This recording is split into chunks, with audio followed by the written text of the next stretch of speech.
Legal, he knew it was wrong. We're fortunate for Mr. Pence's courage on January 6th. Our democracy came dangerously close to catastrophe. That courage put him in tremendous danger. When Mike Pence made it clear that he wouldn't give in to Donald Trump's scheme, Donald Trump turned the mob on him. A mob that was chanting, "Hang Mike Pence." A mob that had built a hangman's gallows just outside the Capitol.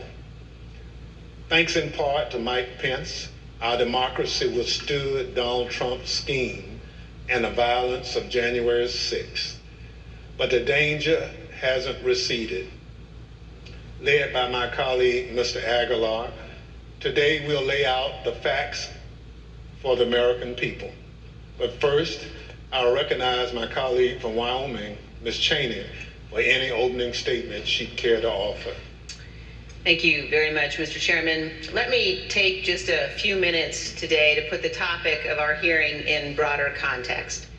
In our last hearing, we heard unequivocal testimony that President Trump was told his election fraud allegations were complete nonsense.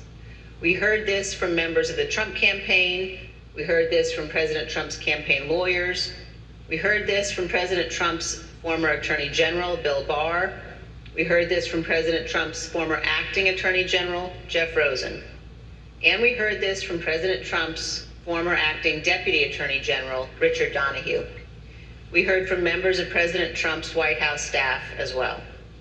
Today, we're focusing on President Trump's relentless effort to pressure Mike Pence to refuse to count electoral votes on January 6th. Here again is how the former vice president phrased it in a speech before the Federalist Society, a group of conservative lawyers. This week, that President Trump said I had the right to overturn the election. But President Trump is wrong. I had no right to overturn the election. The presidency belongs to the American people and the American people alone. And frankly, there is no idea more un-American than the notion that any one person could choose the American president. What the president wanted the vice president to do was not just wrong, it was illegal and unconstitutional.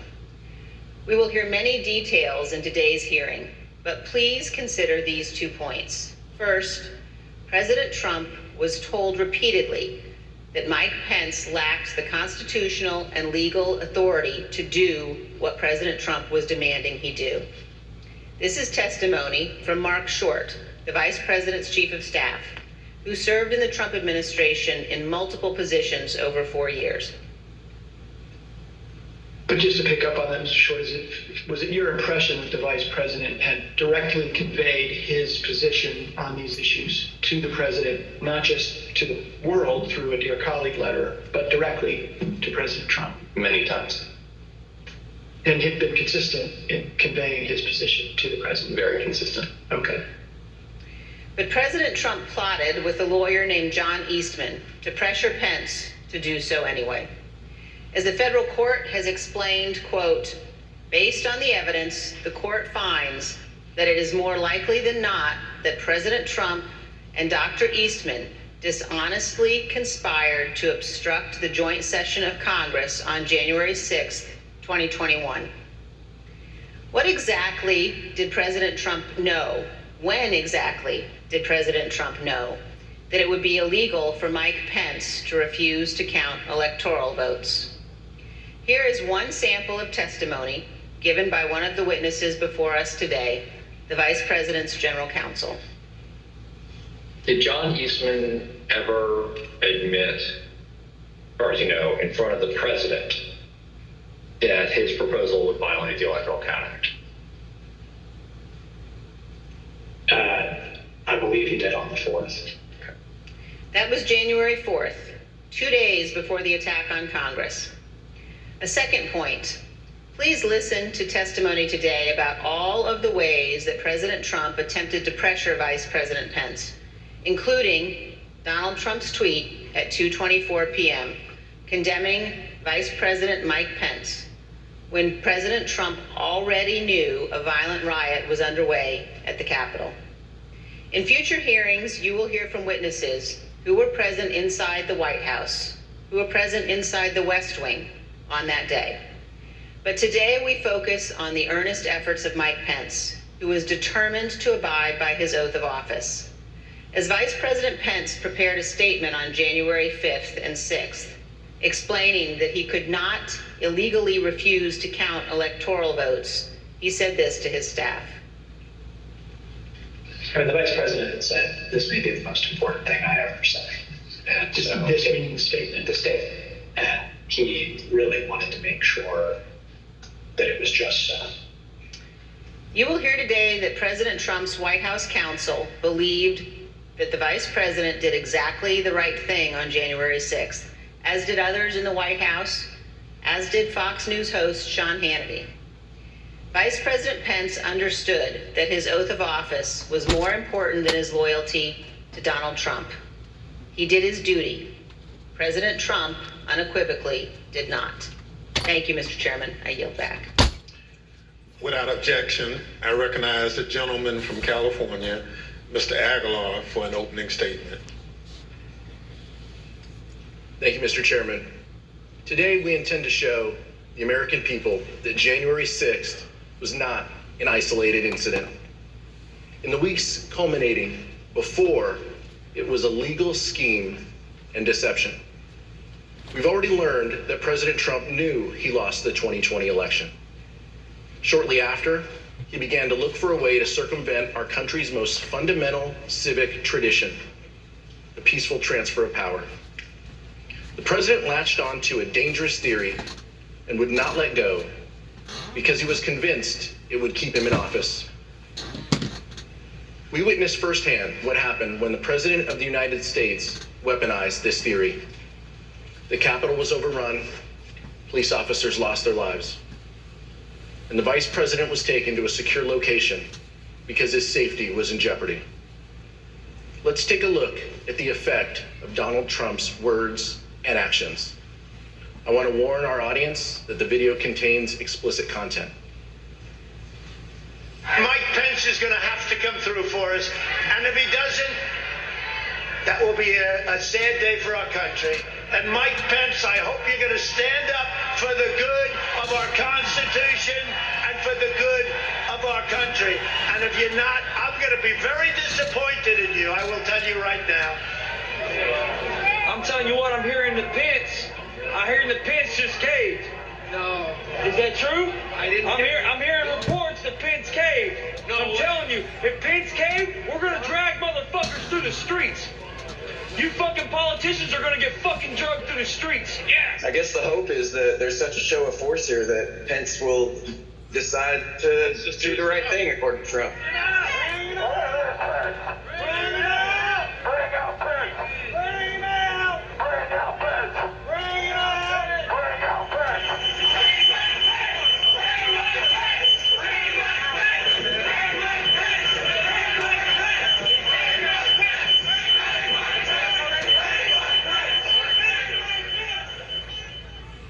How did we get to this point? How did we get to the point where President Trump's most radical supporters led a violent attack on the Capitol and threatened to hang President Trump's own vice president? You'll hear from witnesses that Donald Trump pressured Mike Pence to adopt a legally and morally bankrupt idea that the vice president could choose who the next president can be.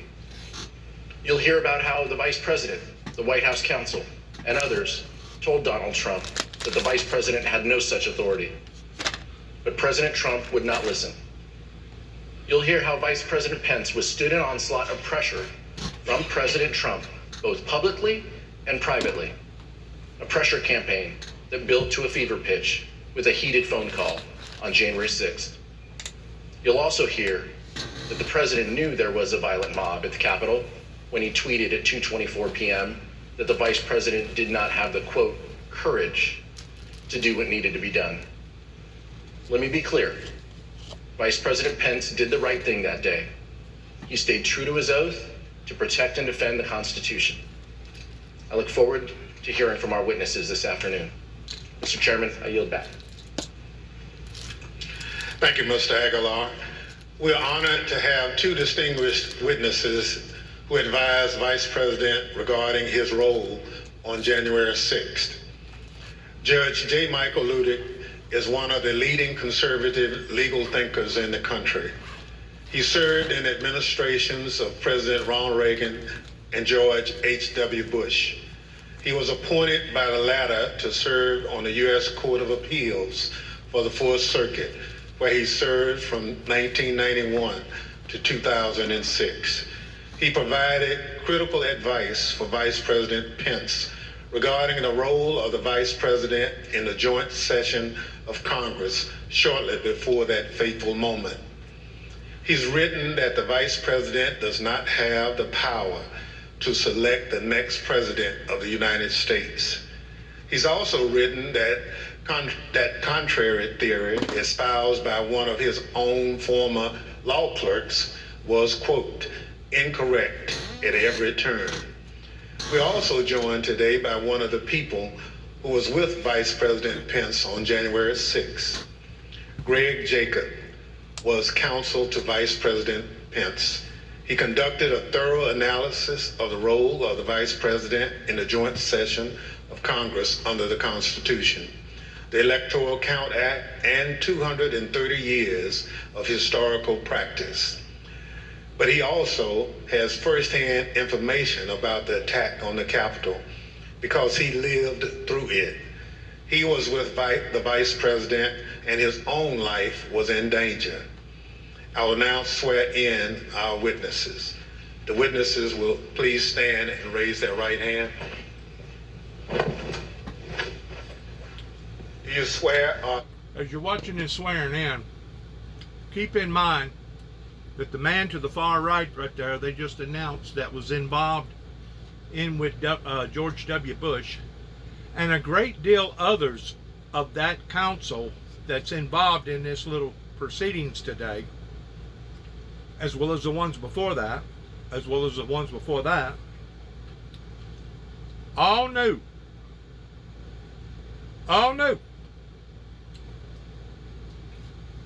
that the spirit that moved upon Ronald Reagan in the late 80s, mid to late 80s, after he got winged by Hinckley, in which I just found out that they've let him now go to where he's no longer under supervised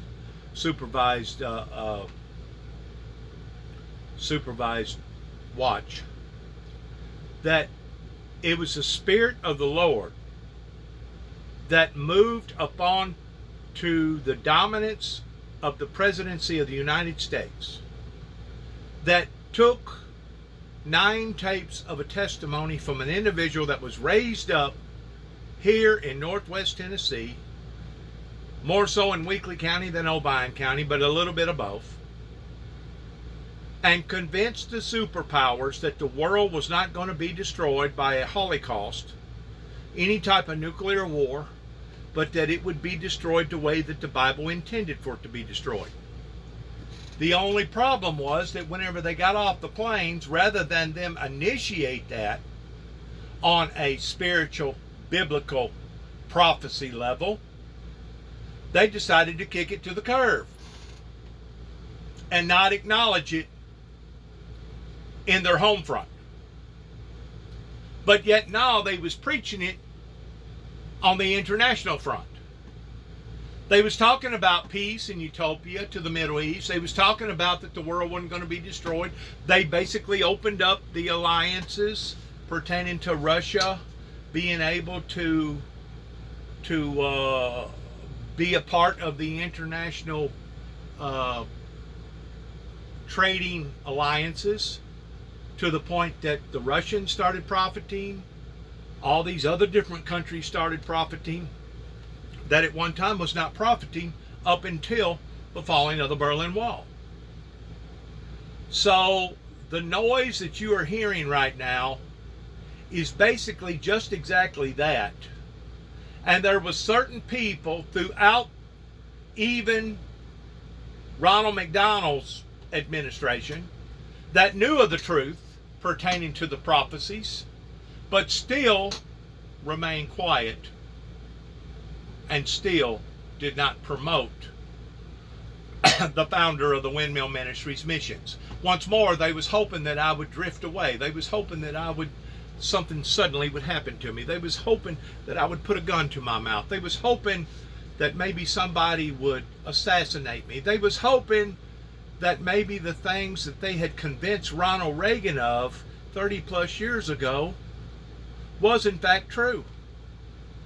Because it was Ronald Reagan that wanted to pursue biblical Bible prophecy, but was talked down. Not only was he talked down, but I believe the man was poisoned to the degree that he started having dementia. And the next thing you know, it was Nancy, his wife, that was taking the leadership roles of a president of the United States in the late 80s. Here come Walter Bush, Sr., on the coattail of the Reagans because of what Reagan had accomplished in not only getting shot and living through the Hinckley ordeal on his first presidency, but also what he had accomplished on his second adventures because of the precious Holy Spirit, because of biblical Bible prophecy. But yet now there was no movement upon that. I have testimony after testimony after testimony myself that I can verifiably prove towards how that the people in this area and throughout Kentucky and other areas in the United States, including the feds, resisted the truth and hoped like hell that the testimony coming from the individual speaking to you right now, which is the founder of the Windmill Ministries, was totally bizarre, idiotic, made up, fictitious. They even went so far in trying to proving that I was psychologically, emotionally, chemically imbalanced, to the point that then they changed their strategy long about 2005 up here in Weakley County in Martin, Tennessee, towards trying to make me out to be a homegrown terrorist. I can prove what I'm talking about that led into the events that happened in 2007 up in Kentucky, that then remorsefully led into the events towards him actually planting a bomb in the back of my truck in Oklahoma City, Oklahoma, and trying to promote me once more as being a monster, and the people that was actually being the monster was the people that was in behind this movement. Now, because I'm aware of their laws, I'm not going to jeopardize my own safety by telling people that what happened January the 6th was in fact a lawful act towards people standing up against these monsters that has put us in the place that we are. I'm not going to do it. They can think whatever that they want to think, because I think personally that they went about it in the wrong way towards trying to do it in the way of force. Now, our Constitution does say that once our government has failed the people completely, that then we have a right to taking back over the government, even at the expense of force. I don't think at that time in January the 6th, right after or during COVID, was the time to do that. That's the reason why I continue to keep putting out my messages to the general public, hoping that one day, someday, somebody will grab a hold of this in realizing that the words that I am talking about is in fact truthful, my testimony, and in going about doing this in the right format towards a revival that will lead into a revolution. But until then, we're just going to see this squalling and bawling. We're going to see this bickering. We're going to see people talking about their side of the story. But in reality, we know that they all know the truth. The profound truth for the United States. It's also the simple truth, the simple foundational truth of the American Republic. Thus, in my view, the hearings being conducted by this select committee are examining that profound truth, namely the rule of law in the United States of America. The specific question, of course, before you and before the nation, not before me, is whether that foundational rule of law was supremely violated on January 6, 2021. Now, to the question specifically that you asked, Madam Vice Chair, I believe that had Vice President Pence obeyed the orders from his president and the President of the United States of America at that time during the joint session of the Congress of the United States on January 6, 2021, and declared Donald Trump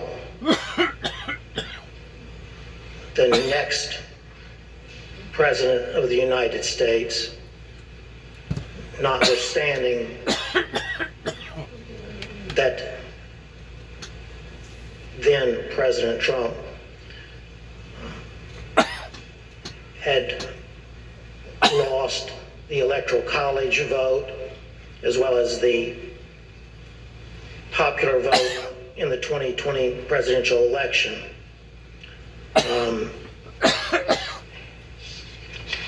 That declaration of Donald Trump as the next president would have plunged America into what I believe would have been tantamount to a revolution within a constitutional crisis in America, which in my view, and I'm only one man, would have been the first constitutional crisis since the founding of the Republic.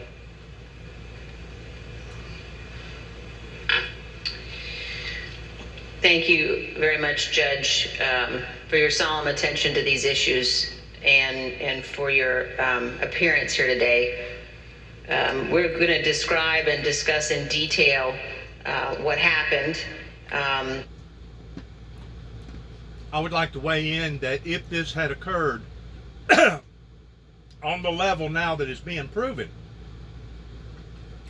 that it had been occurred by all these different witnesses, if this would have happened in another republic country that calls itself a republic country, like let's say Africa or some other place, the odds are there would have been a bloodbath. There would have been a bloodbath. But ultimately, the one that would stood on the wall in front of a firing squad would not have been President Biden. It would have been the other party. Because it was the other party that wanted to act ugly. It was the other party that wanted to bully. It was the other party that wanted to go about doing things in the wrong way. And as I have said before, they both on both sides knowed what happened in the Ronald Reagan era pertaining to the 9 tapes. The so-called church community around here in the Bible Belt area knew what had occurred. But rather than them support it, they wanted to be in denial about it. And now we're seeing things escalate on a proportional level that we have never seen before, as far as the price of gas, the price of food, this happening, that happening. And ultimately, whenever it's all said and done with, if we don't interchange pertaining to what we should have done 30 plus years ago towards making these prophecies known to the world, I'm just afraid that there's going to be millions upon hundreds of millions of people that are going to suffer the consequences on account of this resistance movement that began 30 plus years ago. Quote, 7 states have transmitted dual slates of electors to the President of the Senate. But Dr. Eastman goes on to rely on those so-called dual slates of electors to say that Vice President Pence could simply declare President Trump the winner of the 2020 election. Mr. Jacob, were there in fact dual slates of electors from 7 states? No, there were not. And just a few days after that, Dr. Eastman wrote another memo. This one, quote, wargaming out several scenarios. He knew the outcome he wanted, and he saw a way to go forward if he simply pretended that fake electors were real. You will see that memo up on the screen now. Here, Dr. Eastman says the vice president can reject the Biden electors from the states that he calls, quote, disputed. Under several of the scenarios, the vice president could ultimately just declare Donald Trump the winner, regardless of the vote totals that had already been certified by the states. However, this was false, and Dr. Eastman knew it was false. In other words, it was a lie. In fact, on December 19th, 2020, just 4 days before Dr. Eastman sent this memo, Dr. Eastman himself admitted in an email that the fake electors had no legal weight, referring to the fake electors as, quote, dead on arrival in Congress, end quote, because they did not have a certification from their states. Judge Ludig, did the Trump electors in those 7 states who were not certified by any state authority have any legal significance?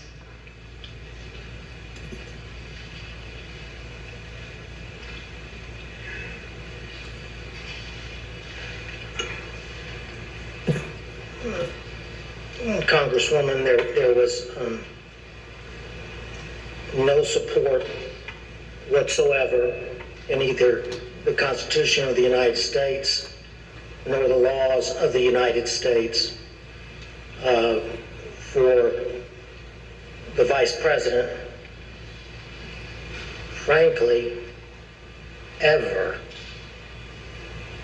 to count alternative electoral slates from the states that had not been officially certified by the designated state official in the Electoral Count Act of 1887. I did notice in the passage from Mr. Eastman's memorandum, and I took a note on it, and correct me if I'm wrong, but he said in that passage that there was both legal authority as well as historical precedent. I do know what Mr. Eastman was referring to when he said that there was historical precedent for doing so. He was incorrect. There was no historical precedent from the beginning of the founding in 1789 that even as mere historical precedent as distinguished from legal precedent would support the possibility of the Vice President of the United States, quote, counting alternative electoral slates that had not been officially certified to the Congress pursuant to the Electoral Count Act of 1887. I would be glad to explain that historical precedent if the committee wanted, but it would be a digression. Thank you very much, Judge. I know my colleagues will be pursuing that issue in more depth, and now I'd like to yield back to Mr. Chairman. Thank you very much. Pursuant to Section 5C8 of House Resolution 503, the chair recognizes the gentleman from California, Mr. Aguilar, and staff counsel, Mr. John Wood, for questioning. Thank you, Mr. Chairman. We're fortunate to have a bipartisan staff. Senior Investigative Counsel John Wood previously served as United States Attorney in Missouri under President George W. Bush. He and I will share today's lines of questioning. Mr. Wood. Thank you, Mr. Aguilar. Judge Ludig, I had the incredible honor of serving as one of your law clerks. Another person who did was John Eastman. And you've written that Dr. Eastman's theory that the vice president could determine who the next president of the United States is, in your words, incorrect at every turn. Could you please explain briefly your analysis?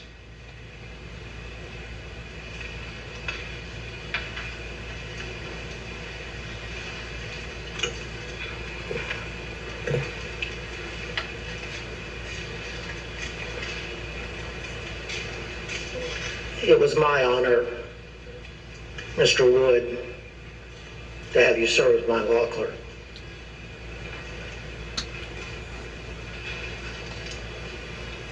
I could answer that question perfectly if I had at my disposal either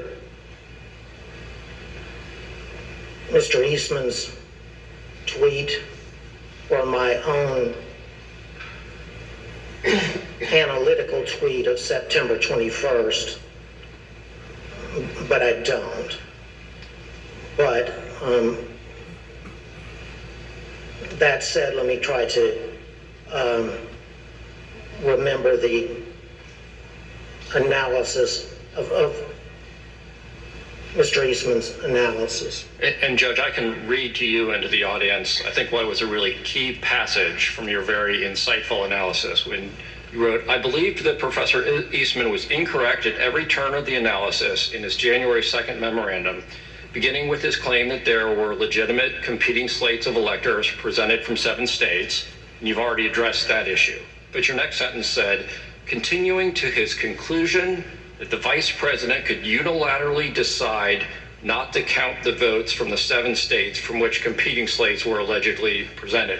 So what was your basis for concluding that Dr. Eastman was incorrect in his conclusion that the vice president could unilaterally decide not to count the votes from these disputed states? I understand. As I previously stated in response to Congresswoman Cheney,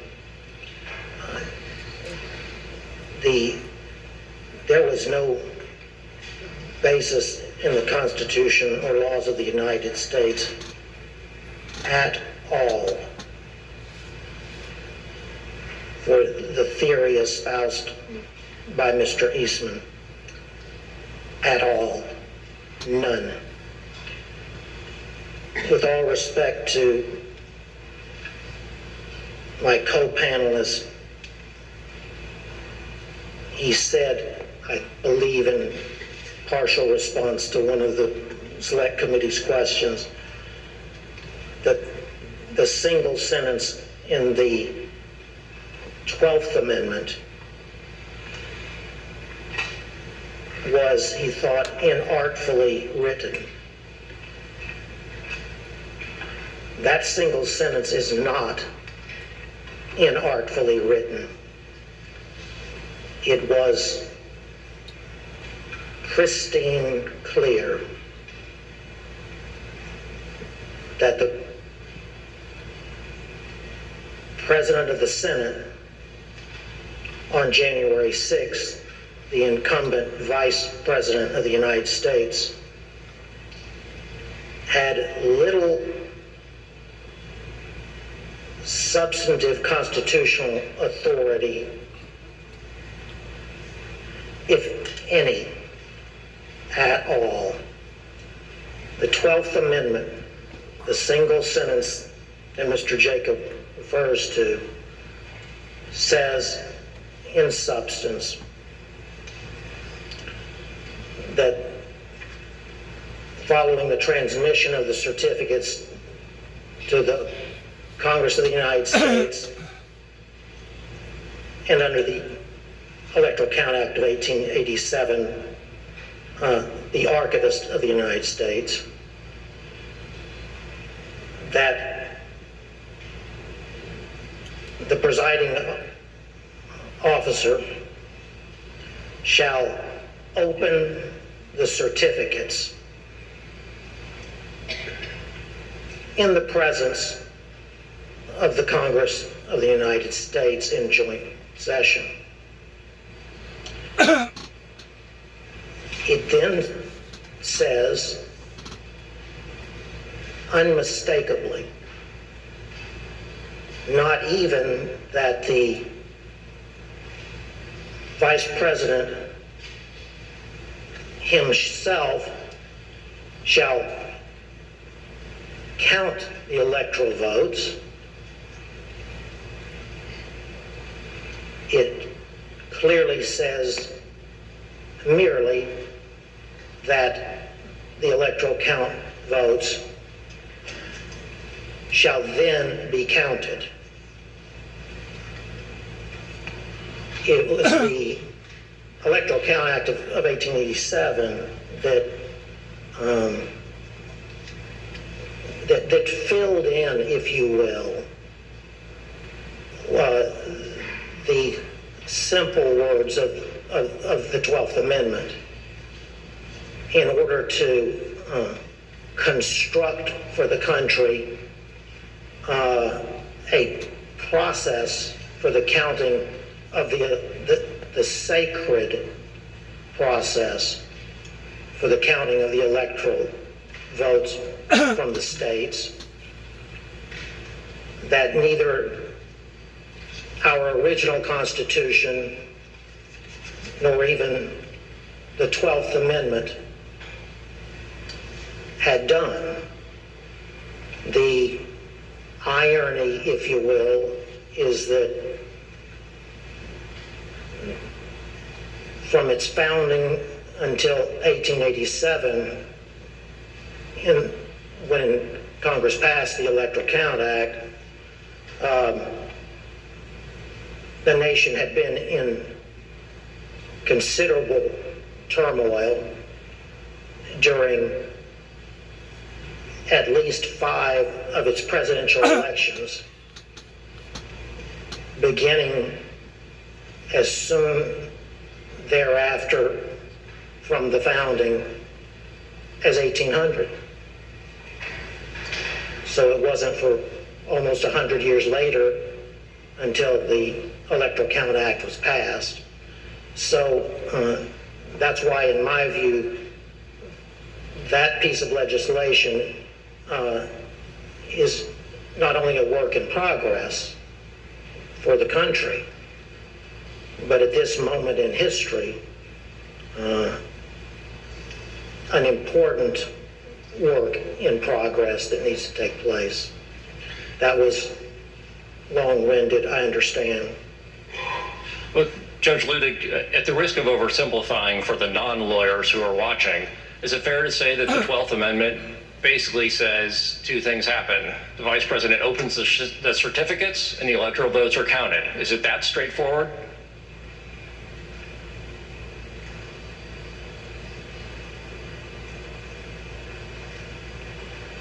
I would not want that to be my testimony before the Congress of the United States. The language of the 12th Amendment is that simple. Thank you, Judge. Mr. Jacob, I have a question for you. I believe during your deposition before this committee, you said something to the effect of you'd read every word written about the 12th Amendment, the Electoral Count Act, and historical practice. I know in response to the chairman's earlier question, you gave your bottom line conclusion, but can you tell us a little bit about the process that you and your colleagues went through of researching this issue and what conclusion you came to after your thorough research? So, you, as a lawyer who's analyzing a constitutional provision, you start with the constitutional text, you go to structure, you go to history. So we started with the text. We did not think that the text was quite as unambiguous as Judge Ludig indicated. In part, we had a constitutional crisis in 1876 because in that year, multiple slates of electors were certified by multiple slates. And when it came time to count those votes, the antecedent question of which ones had to be answered. That required the appointment of an independent commission. That commission had to resolve that question, and the purpose of the Electoral Count Act of 1887 had been to resolve those latent ambiguities. Now, I'm in complete agreement with Judge Ludig. It is unambiguous that the vice president does not have the authority to reject electors. There is no suggestion of any kind that it does. There is no mention of rejecting or objecting to electors anywhere in the 12th Amendment. And so the notion that the vice president could do that certainly is not in the text. But the problem that we had and that John Eastman raised in our discussions was we had all seen that in Congress in 2000, in 2004, in 2016, there had been objections raised to various states. And those had even been debated in 2004. And so here you have an amendment that says nothing about objecting or rejecting, and yet we did have some recent practice of that happening within the terms of the Electoral Count Act. So we started with that text, and I recall in my discussion with the vice president, he said, I can't wait to go to heaven and meet the framers and tell them the work that you did in putting together our Constitution is a work of genius. Thank you. It was divinely inspired. There is one sentence that I would like to talk to you a little bit about. So then we went to structure. And again, the vice president's first instinct here is so decisive on this question. There's just no way that the framers of the Constitution, who divided power and authority, who separated it out, who had broken away from George III and declared him to be a tyrant, there was no way that they would have put in the hands of one person the authority to determine who was going to be president of the United States. And then we went to history. We examined every single electoral vote count that had happened in Congress since the beginning of the country. We examined the Electoral Count Act. We examined practice under the Electoral Count Act. And critically, no vice president in 230 years of history had ever claimed to have that kind of authority, hadn't claimed authority to reject electoral votes, had not claimed authority to return electoral votes back to the states. In the entire history of the United States, not once had a joint session ever returned electoral votes back to the states to be counted. And in the crisis of 1876, Justice Bradley of the United States Supreme Court, who supplied the decisive final vote on that commission, had specifically looked at that question and said, first, the vice president clearly doesn't have authority to decide anything, and by the way, also does not have authority to conduct an investigation by sending things back out for a public look at things. So the history was absolutely decisive. And again, part of my discussion with Mr. Eastman was, if you were right, don't you think Al Gore might have liked to have known in 2000 that he had authority to just declare himself president of the United States? Exactly. Did you think that the Democrat lawyers just didn't think of this very obvious quirk that he could use to do that? Exactly. And of course, he acknowledged Al Gore did not and should not have had that authority at that point in time. But so text, structure, history, I think what we had was some ambiguous text that common sense and structure would tell you the answer cannot possibly be that the vice president has that authority. As the committee already played the vice president's remarks, there is almost no idea more un-American than the notion that any one person would choose the American president. And then unbroken historical practice for 230 years that the vice president did not have such an authority. Thank you. I reserve the remainder of my time. Mr. Jacob, you weren't the only one who knew that the legal theory was wrong, though. Here's what various advisors to the president thought about that theory. You've been clear repeatedly with Mr. Meadows about you and the vice president having a different view about his authority on January 6th. I believe I had. Did Mr. Meadows ever explicitly or tacitly agree with you or say, yeah, that makes sense, or okay?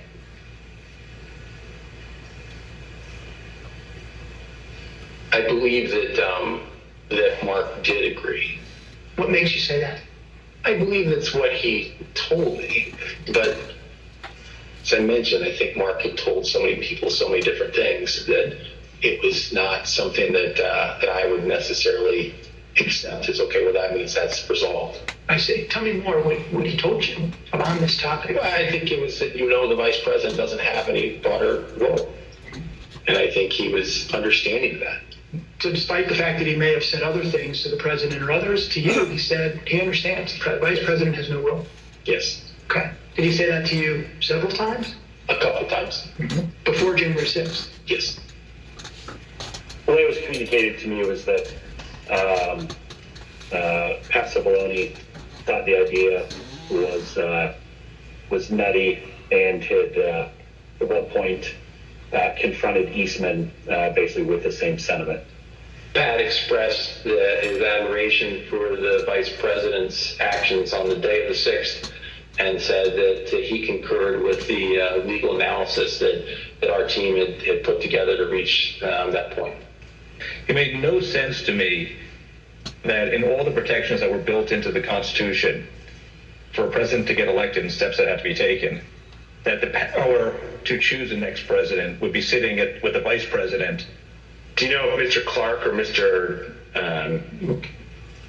Morgan viewed about that, thought about that, Mr. Eastman's advice? Yeah, they thought he was crazy. Do you know if they ever expressed an opinion on whether they thought the vice president had the power that John Eastman said he did? I know for a fact I heard both say that his theory was crazy, that there was no validity to it in any way, shape, or form. And did they express that before January 6th? Yes. To whom? I think anyone who would listen. Okay, what were your prior interactions with Eastman? He described for me what he thought the ambiguity was in the statute, and he was walking through it at that time. And I said, hold on a second, I want to understand what you're saying. You're saying that you believe the vice president, acting as president of the Senate, can be the sole decision maker as to, under your theory, who becomes the next president of the United States? And he said, yes. I said, are you out of your effing mind? Right? And that was pretty blunt. I said, you're completely crazy. I said, you're going to turn around and tell 78 plus million people in this country that your theory is this is how you're going to invalidate their votes because you think the election was stolen. And I said, they're not going to tolerate that. He said, you're going to cause riots in the streets.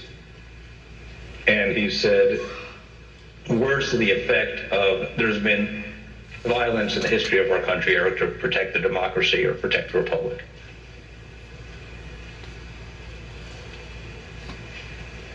In fact, there was a risk that the lawyers in the White House counsel's office would resign. For example, Fox News host Sean Hannity expressed concern that the entire White House counsel's office could quit.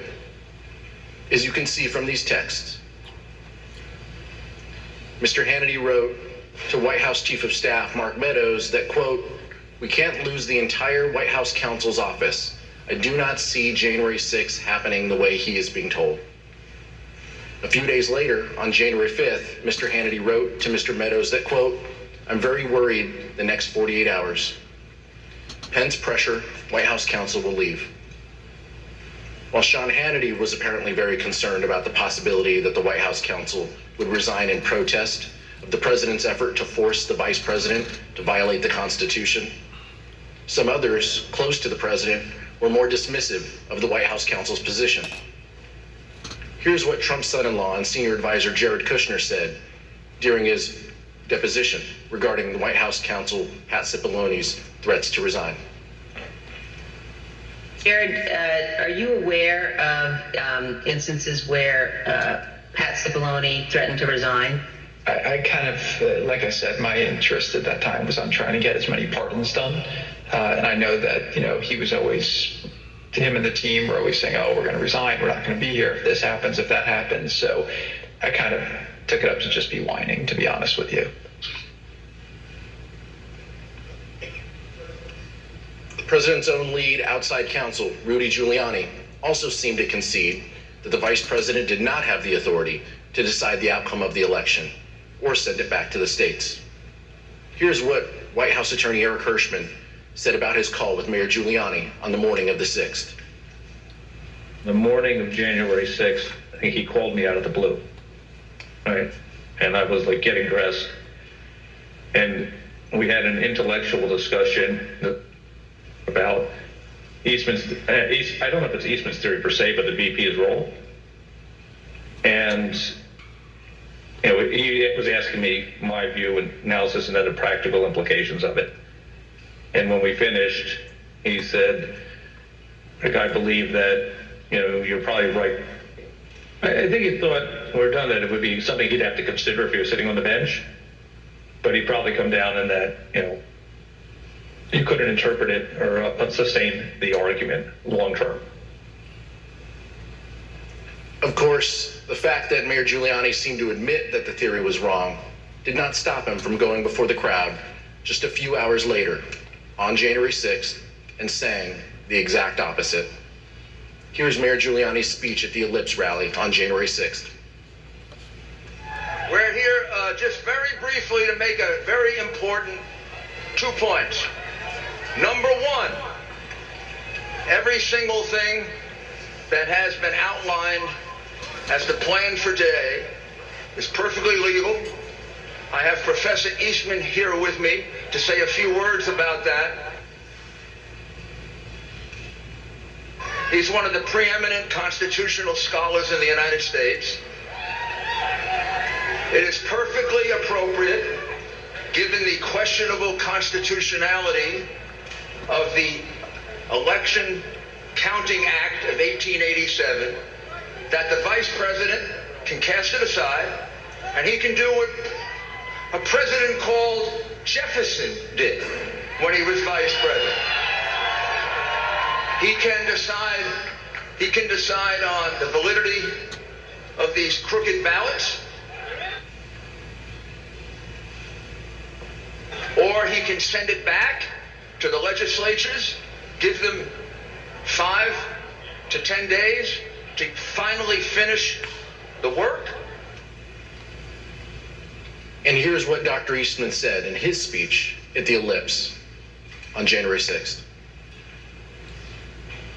And all we are demanding of Vice President Pence is this afternoon at 1 o'clock, he let the legislatures of the state look into this so we get to the bottom of it and the American people know whether we have control of the direction of our government or not.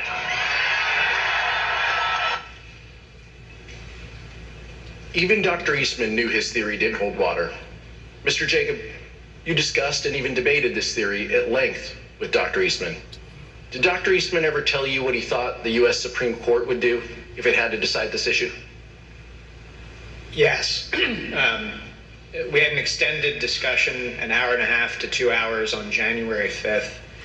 And when I pressed him on the point, I said, John, if the vice president did what you were asking him to do, we would lose 9-0 in the Supreme Court, wouldn't we? And he initially started it, well, I think maybe you would lose only 7-2. And after some further discussion, acknowledged, well, yeah, you're right, we would lose 9-0. I appreciate that. In our investigation, the Select Committee has obtained evidence suggesting that Dr. Eastman never really believed his own theory. Let me explain. On the screen, you can see a draft letter to the president from October 2020. In this letter, an idea was proposed that the vice president could determine which electors to count at the joint session of Congress. But the person writing in blue eviscerates that argument. The person who wrote the comments in blue wrote, quote, the 12th Amendment only says that the President of the Senate opens the ballots in the joint session and then, in the passive voice, that the votes shall then be counted. The comments in blue further state, nowhere does it suggest that the President of the Senate gets to make the determination on his own. Judge Ludig, does it surprise you that the author of those comments in blue was in fact John Eastman?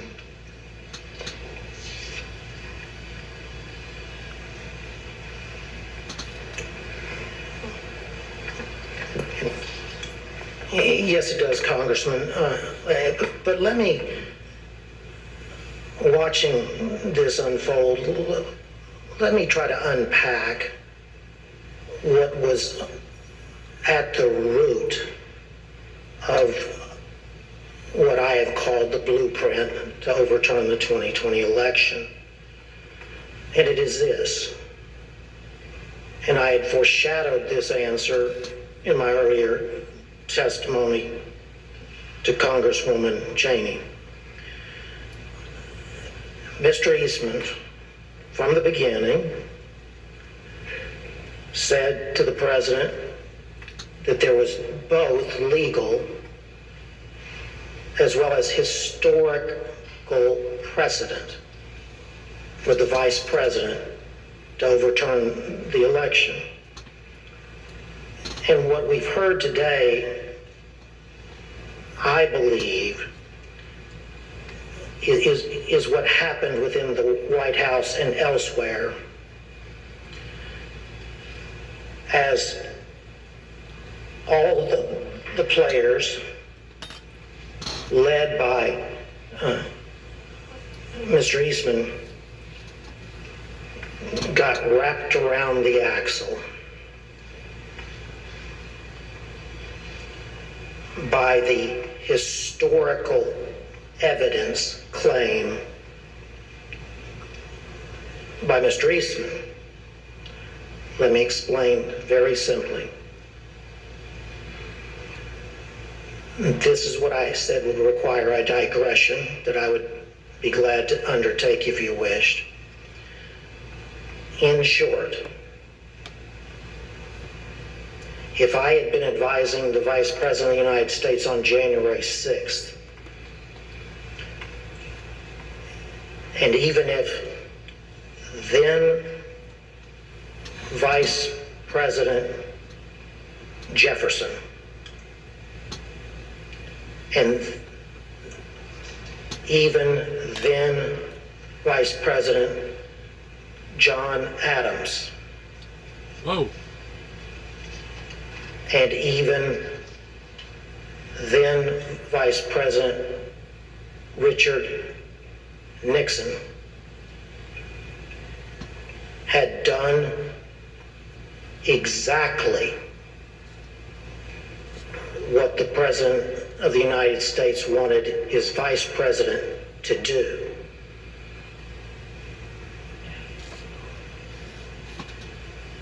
I would have laid my body across the road before I would have let the Vice President overturn the 2020 election on the basis of that historical precedent. But what this body needs to know, and now America needs to know, is that that was the centerpiece of the plan to overturn the 2020 election. It was the historical precedent in the years and with the vice presidents that I named, as Congressman Raskin understands well. And the effort by Mr. Eastman and others was to drive that historical precedent up to and under that single sentence,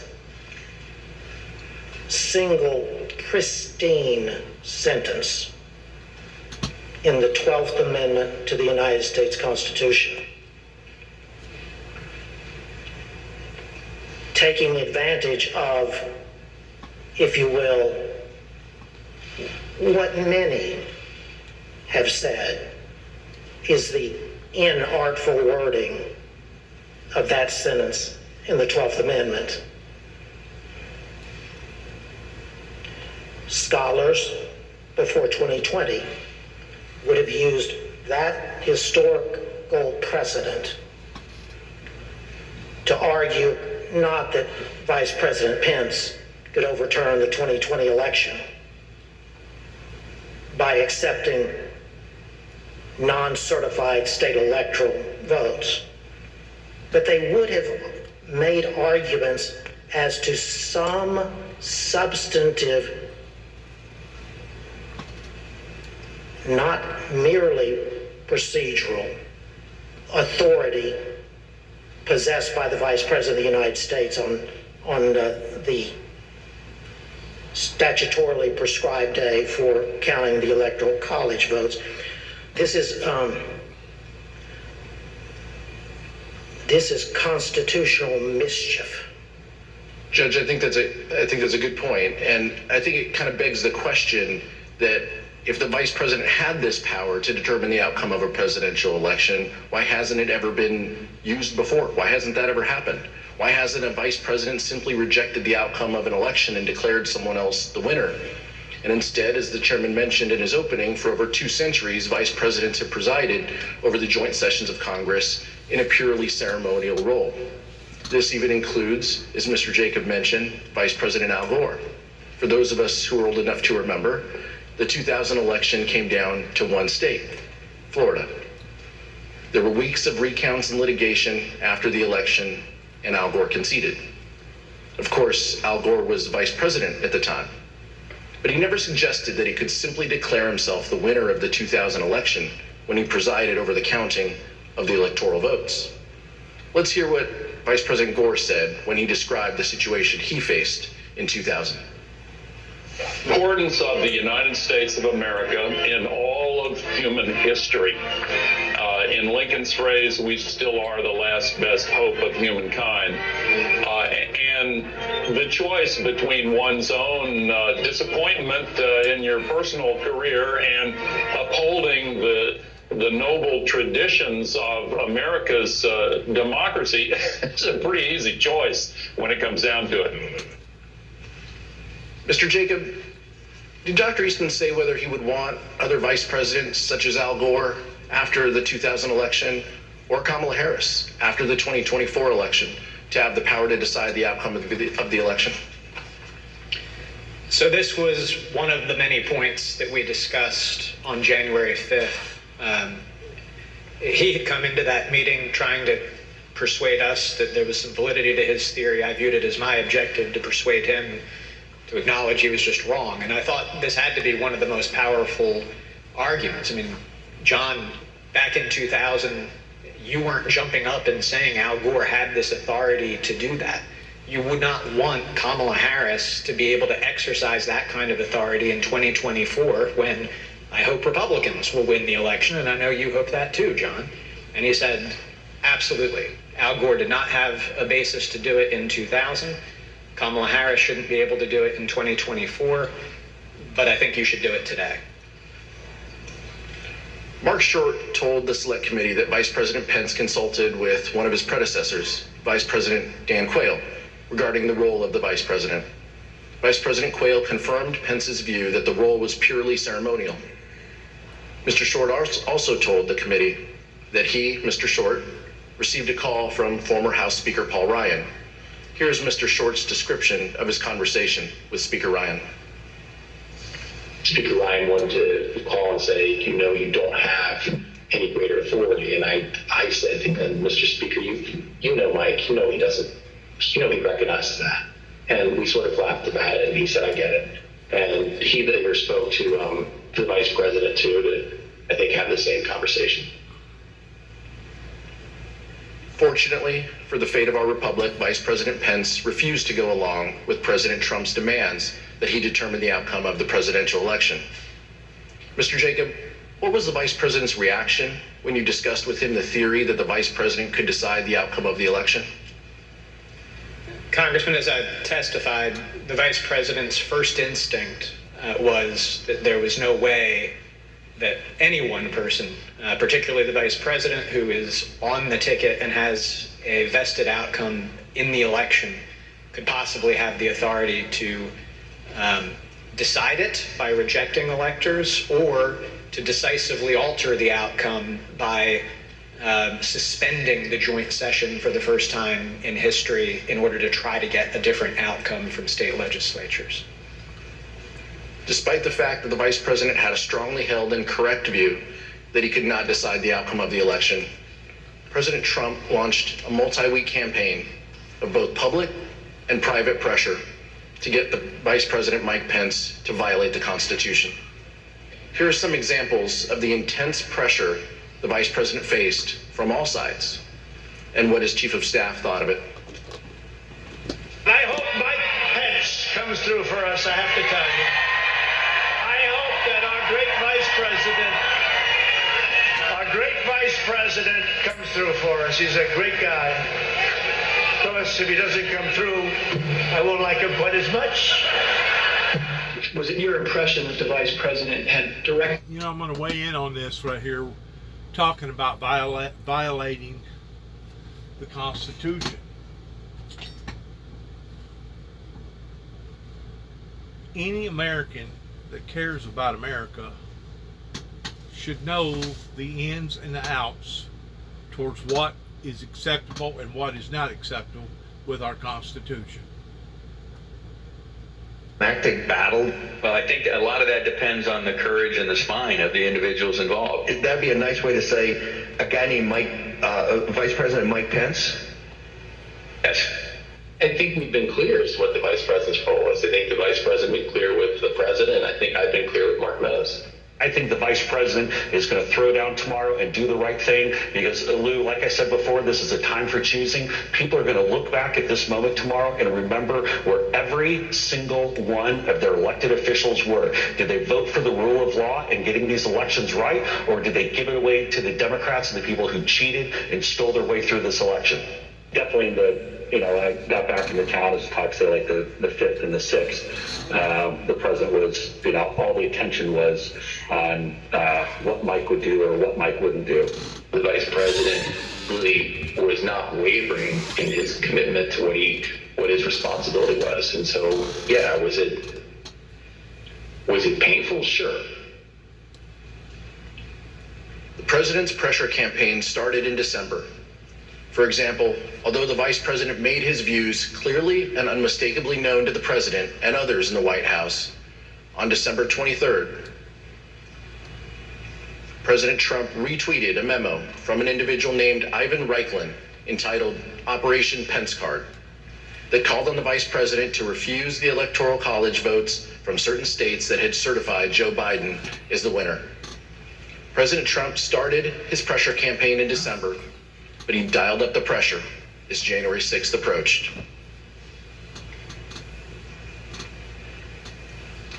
The testimony we have received in our investigation indicates that by the time January 4th arrived, President Trump had already engaged in a, quote, multi-week campaign to pressure the Vice President to decide the outcome of the election. This had included private conversations between the two leaders, Trump's tweets, and at least one meeting with members of Congress. We understand that the Vice President started his day on January 4th with a rally in Georgia for the Republican candidates in the U.S. Senate runoff. When the Vice President returned to Washington, he was summoned to meet with the President regarding the upcoming joint session of Congress. Mr. Jacob, who attended that meeting? The attendees were the Vice President, the President, Mark Short, the Chief of Staff to the Vice President, myself, and John Eastman. There was about a 5-minute period where Mark Meadows came in on a different issue. Let's show a photo of that meeting. Mr. Jacob, during that meeting between the President and the Vice President, what theories did Dr. Eastman present regarding the role of the Vice President in counting the electoral votes? During the meeting on January 4th, Mr. Eastman was opining that there were two legally viable arguments as to authorities that the Vice President could exercise 2 days later on January 6th. One of them was that he could reject electoral votes outright. The other was that he could use his capacity as presiding officer to suspend the proceedings and declare essentially a 10-day recess during which states that he deemed to be disputed, there was a list of 5 to 7 states that the exact number changed from conversation to conversation, but that the Vice President could sort of issue a demand to the state legislatures in those states to re-examine the election and declare who had won each of those states. So he said that both of those were legally viable options. He said that he did not recommend, upon questioning, he did not recommend what he called the more aggressive option, which was reject outright, because he thought that that would be less politically palatable. The imprimatur of state legislature authority would be necessary to ultimately have public acceptance of an outcome in favor of President Trump, and so he advocated that the preferred course of action would be the procedural route of suspending the joint session and sending the election back to the states. Mr. Jacob, I know you won't discuss the direct conversations between the President and the Vice President, so rather than asking you what the Vice President said in that meeting, I'll ask you a more general question. Did the Vice President ever waver in his position that he could not unilaterally decide which electors to accept? The Vice President never budged from the position that I have described as his first instinct, which was that it just made no sense from everything that he knew and had studied about our Constitution that one person would have that kind of authority. And did the Vice President ever waver in his position that he could not delay certification and send it back to the states? No, he did not. Did Dr. Eastman admit in front of the President that his proposal would violate the Electoral Count Act? So during that meeting on the 4th, I think I raised the problem that both of Mr. Eastman's proposals would violate several provisions of the Electoral Count Act. Mr. Eastman acknowledged that that was the case, that even what he viewed as the more politically palatable option would violate several provisions, but he thought that we could do so because in his view the Electoral Count Act was unconstitutional, and when I raised concerns that that position would likely lose in court, his view was that the court simply wouldn't get involved. They would invoke the political question doctrine, and therefore we could have some comfort proceeding with that path. Mr. Wood? But just to reiterate, he told you, maybe this was in a later conversation, but he told you at some point that if in fact the issue ever got to the Supreme Court, his theory would lose 9-0, correct? The next morning, starting around 11 or 11:30, we met for an hour and a half to 2 hours. And in that meeting, I've already described the text, structure, history conversation, but we started walking through all of that. And I said, so John, basically what you have is some text that may be a little bit ambiguous, but then nothing else that would support it, including the fact that nobody would ever want that to be the rule, wouldn't we lose 9-0 in the Supreme Court?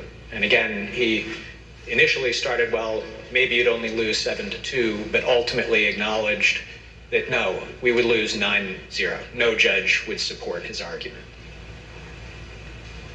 After his meeting with the vice president, Donald Trump flew to Georgia for a rally in support of the Republican candidates in the United States Senate runoff. Even though the vice president had been steadfast in resisting the president's pressure, President Trump continued to publicly pressure Vice President Pence in his Georgia speech. Rather than focusing exclusively on the Georgia Senate runoff, Trump turned his attention to Mike Pence. Here's what the president said during that rally in Georgia. Pence comes through for us, I have to tell you.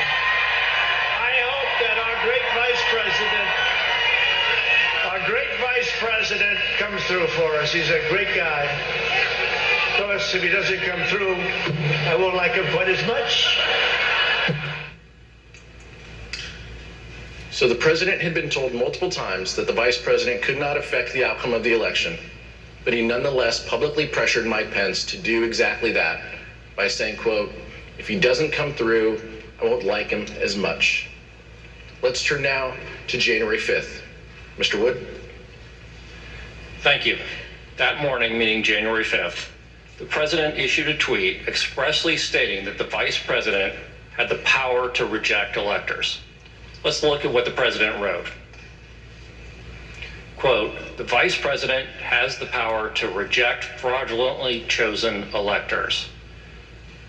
Mr. Jacob, you've already told us about your meeting with Dr. Eastman and the president on January 4th, and you briefly made reference to the meeting you had with Dr. Eastman the next day, January 5th. Can you tell us a little bit more about that meeting with Dr. Eastman on January 5th? For example, where was the meeting? Who was there? So at the conclusion of the meeting on the 4th, the president had asked that that our office meet with Mr. Eastman the next day to hear more about the positions he had expressed at that meeting, and the vice president indicated that sort of offered me up as his counsel to fulfill that duty. So we met in Mark Short's office in the executive office building across the way from the White House. Dr. Eastman had a court hearing by Zoom that morning, so it didn't start first thing, but rather started around 11. And that meeting went for about an hour and a half, 2 hours. Chief of Staff Mark Short was at that meeting most of the time. There were a few times that he left. And essentially it was an extended discussion. What most surprised me about that meeting was that when Mr. Eastman came in, he said, "I'm here to request that you reject the electors." So on the 4th, that had been the path that he had said, "I'm not recommending that you do that." But on the 5th, he came in and expressly requested that. And I grabbed a notebook as I was heading into the meeting. I didn't hear much new from him to record, but that was the first thing I recorded in my notes, was request that the VP reject. Just to be clear, you're saying that Dr. Eastman urged the vice president to adopt the very same approach that Dr. Eastman appeared to abandon in the Oval Office meeting with the president the day before. Is that correct? He had recommended against it the evening before, and then on the 5th came in, and I think it was probably his first words after introductions and as we sat down were, "I'm here to request that you reject the electors in the disputed states." And you referenced a moment ago some handwritten notes, which you've provided to the Select Committee. I'd now like to show you those notes. As you can see, you wrote there at the top, the writing's a little bit faint in the copy, but you wrote, "Requesting VP reject." Does that accurately reflect what Dr. Eastman asked of you in your meeting on January 5th? Yes. And what was your reaction when Dr. Eastman said on January 5th that he was there to ask the Vice President of the United States to reject electors at the joint session of Congress? I was surprised because I had viewed it as sort of one of the key concessions that we had secured the night before from Mr. Eastman that that he was not recommending that we do that. So what did you say to him? Well, as I indicated, to some extent it simplified my task because there are more procedural complexities to the send it back to the states point of view, and I actually had spent most of my evening the night before writing a memorandum to the Vice President explaining all of the specific provisions of the Electoral Count Act that plan would violate. So instead, since he was pushing the sort of robust unilateral power theory, I've already walked the committee through the discussions that we had. I started out with our points of commonality, or what I thought were our points of commonality. We're conservatives, we're small government people, we believe in originalism as the means by which we're going to interpret this. And so we walked through the text, we walked through the history, and that the committee has shown footage of Mr. Eastman on the stage on the 6th claiming that Jefferson supported his position, and a historical example of Jefferson. In fact, he conceded in that meeting Jefferson did not at all support his position, that in the election of 1800, there had been some small technical defect with the certificate in Georgia. It was absolutely undisputed that Jefferson had won Georgia. Jefferson did not assert that he had any authority to reject electors. He did not assert that he had any authority to resolve any issue during the course of that. And so he acknowledged by the end that there was no historical practice whatsoever that supported his position. He had initially tried to push examples of Jefferson and Adams. He ultimately acknowledged they did not work, as we've covered. He acknowledged it would lose 9-0 in the Supreme Court. He again tried to say, but I don't think the courts will get involved in this. They'll invoke the political question doctrine, and so if the courts stay out of it, that will mean that we'll have the 10 days for the states to weigh in and resolve it. And then they'll send back the Trump slates of electors, and the people will be able to accept that. And I expressed my vociferous disagreement with that point. I did not think that this was a political question. Among other things, if the courts did not step in to resolve this, there was nobody else to resolve it. You would be in a situation where you have a standoff between the President of the United States and, counterfactually, the Vice President of the United States, saying that we've exercised authorities that constitutionally we think we have, by which we have deemed ourselves the winners of the election. You would have an opposed House and Senate disagreeing with that.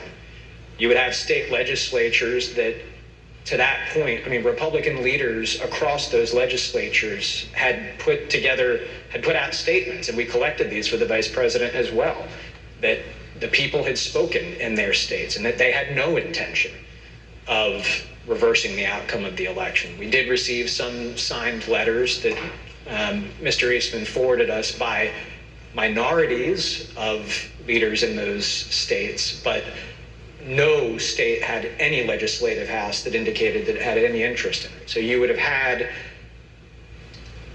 just an unprecedented constitutional jump ball situation with that standoff. And as I expressed to him, that issue might well then have to be decided in the streets. Because if we can't work it out politically, we've already seen how charged up people are about this election. And so it would be a disastrous situation to be in. So I said, I think the courts will intervene. I do not see a commitment in the Constitution of the question whether the Vice President has that authority to some other actor to resolve. There's arguments about whether Congress and the Vice President jointly have a constitutional commitment to generally decide electoral vote issues. I don't think that they have any authority to object or reject them. I don't see it in the 12th Amendment, but nonetheless. And I concluded by saying, John, in light of everything that we've discussed, can't we just both agree that this is a terrible idea? And he couldn't quite bring himself to say yes to that, but he very clearly said, well, yeah, I see we're not going to be able to persuade you to do this. And that was how the meeting concluded. But you just described a terrifying scenario. Sounds like there could have been chaos under the Eastman approach, and you even described it as it potentially could be decided in the streets. And you described several concessions that Dr. Eastman made throughout that discussion or even debate that you had with him. At some point during that meeting on January 5th, did Dr. Eastman seem to admit that both of the theories that he had presented to the United States the day before? So the theory that the vice president could reject electors outright and declare Donald Trump the winner, and his less aggressive theory that the vice president could simply send it back to the states. At some point in that conversation on the 5th, did Dr. Eastman seem to admit that both of these theories suffered from similar legal flaws? So I had at least one, possibly two other conversations with Dr. Eastman later that day. In the earlier meeting, we really were focused, because his request that he made had been reject the electors outright, on why that theory was wrong and why we certainly would not be doing that. Later that day, he pivoted back to, well, we hear you loud and clear, you're not going to reject. But remember last night, I said that there was this more prudent course where you could just send it back to the states. Would you be willing to do that? And during the course of our discussion about his renewed request that we consider that option, he acknowledged to me, he put it, both Mr. Eastman and myself are graduates of the University of Chicago Law School, and he said, look, as graduates of that august institution, you and I will mutually understand that the underlying legal theory of plenary vice presidential authority is what you have to get there. Because this new theory, as I was pointing out to him, or the procedural theory, still violates several provisions of the Electoral Count Act, as he acknowledged. And the only way that you could ever be able to ignore several provisions of statutory law is if it was pretty clear that they were unconstitutional. And the only way they could be unconstitutional is if the vice president had the plenary authorities that were formed the basis for the reject the votes as well. So he acknowledged in those conversations that the underlying legal theory was the same. He just thought that the send it back to the states option would be more politically palatable, and he hoped more palatable to the vice president for that reason. And in fact, when Dr. Eastman made this concession during that meeting, according to your earlier deposition, Dr. Eastman said, just between us, University of Chicago chickens, is that right? I don't think that the University of Chicago is going to start a Chicago Chickens fundraising club. But yes, that is the terminology that he used. He said, just between us Chicago chickens, we will understand as lawyers who have studied the Constitution that the underlying basis really is the same. I reserve the remainder of my time. Thank you, Mr. Wood. Mr. Jacob, the president and the vice president meet again on that same topic the next day, January 5th, correct? So after my extended meeting with Mr. Eastman that morning, during that time, the vice president had been back at his residence working on his statement to the nation that we released the next day. He got down to the White House some point between 1 o'clock and 2 o'clock as my meeting with Mr. Eastman was wrapping up. And when Mark Short and I went over to meet with the vice president, and Actually, we thought maybe we had good news. We felt like we had sort of defeated Mr. Eastman, that he was sort of acknowledging that there was no there. But the vice president was then asked down to the Oval Office, and he went down to the Oval Office while Mark and I stayed back in the vice president's office. You weren't in that meeting. I was not. In the book Peril, journalists Bob Woodward and Robert Costa write that the president said, quote, "If these people say you have the power, wouldn't you want to?" The vice president says, quote, "I wouldn't want any one person to have that authority." The president responds, "But wouldn't it almost be cool to have that power?" Vice president is reported to have said, "No, look, I've read this, and I don't see a way to do it. We've exhausted every option. I've done everything I could and then some to find a way around this. It's simply not possible. My interpretation is no." To which the president says, "No. You don't understand, Mike. You can do this. I don't want to be your friend anymore if you don't do this." We asked Mark Short about this during his deposition.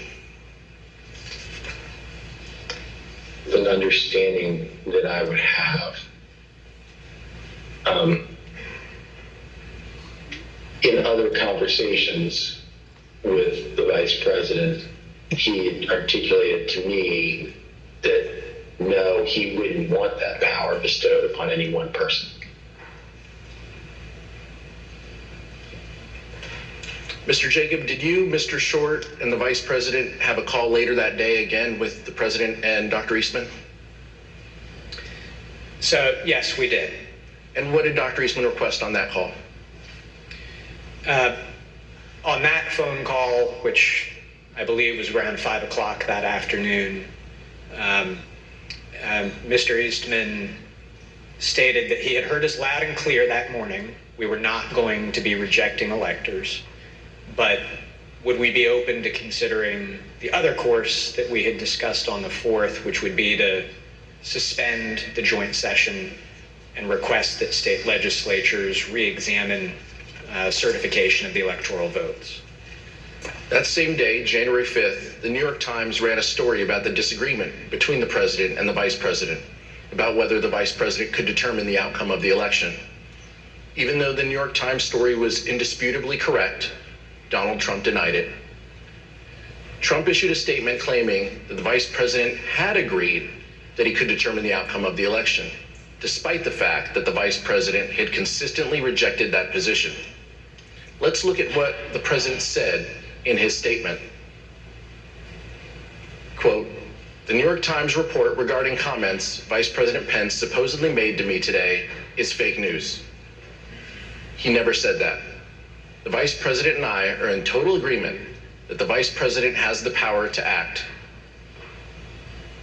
Mr. Jacob, how did the vice president's team react to the statement from the president that the vice president could take an active role in determining the winner of the presidential election? We were shocked and disappointed because whoever had written and put that statement out, it was categorically untrue. Vice President's Chief of Staff Mark Short had an angry phone call with Trump campaign senior advisor Jason Miller about this statement. Here's what Mr. Short and Mr. Miller told the committee about that call. Okay, tell me about the conversation you had with Jason. It was brief. I was irritated and expressed displeasure that a statement that could have gone out that misrepresented the vice president's viewpoint without consultation. The statement says the vice president and I are in total agreement that the vice president has the power to act. Is that incorrect? I think the record shows that that's incorrect.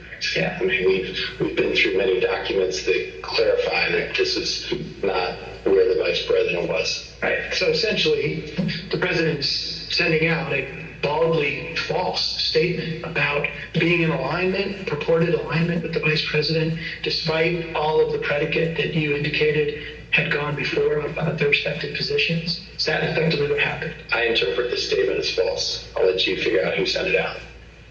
When Mark Short contacted you, he was upset. Is that what you said? He clearly was not pleased. Tell us what he said. What's the process for putting out a statement for a meeting where only 2 people are in the room? Did he ask you to retract the statement? No, I think I went right to what's the process for putting out a statement for a meeting when only 2 people were in the room. And he clearly disagreed with the substance, though, right? Because he said the vice president doesn't agree with this. Trying to think what exactly he said. I mean, the tone was very clearly that he used some language to strongly infer that the vice president disagreed with that take. I don't remember what that language was. Did he dictate the statement?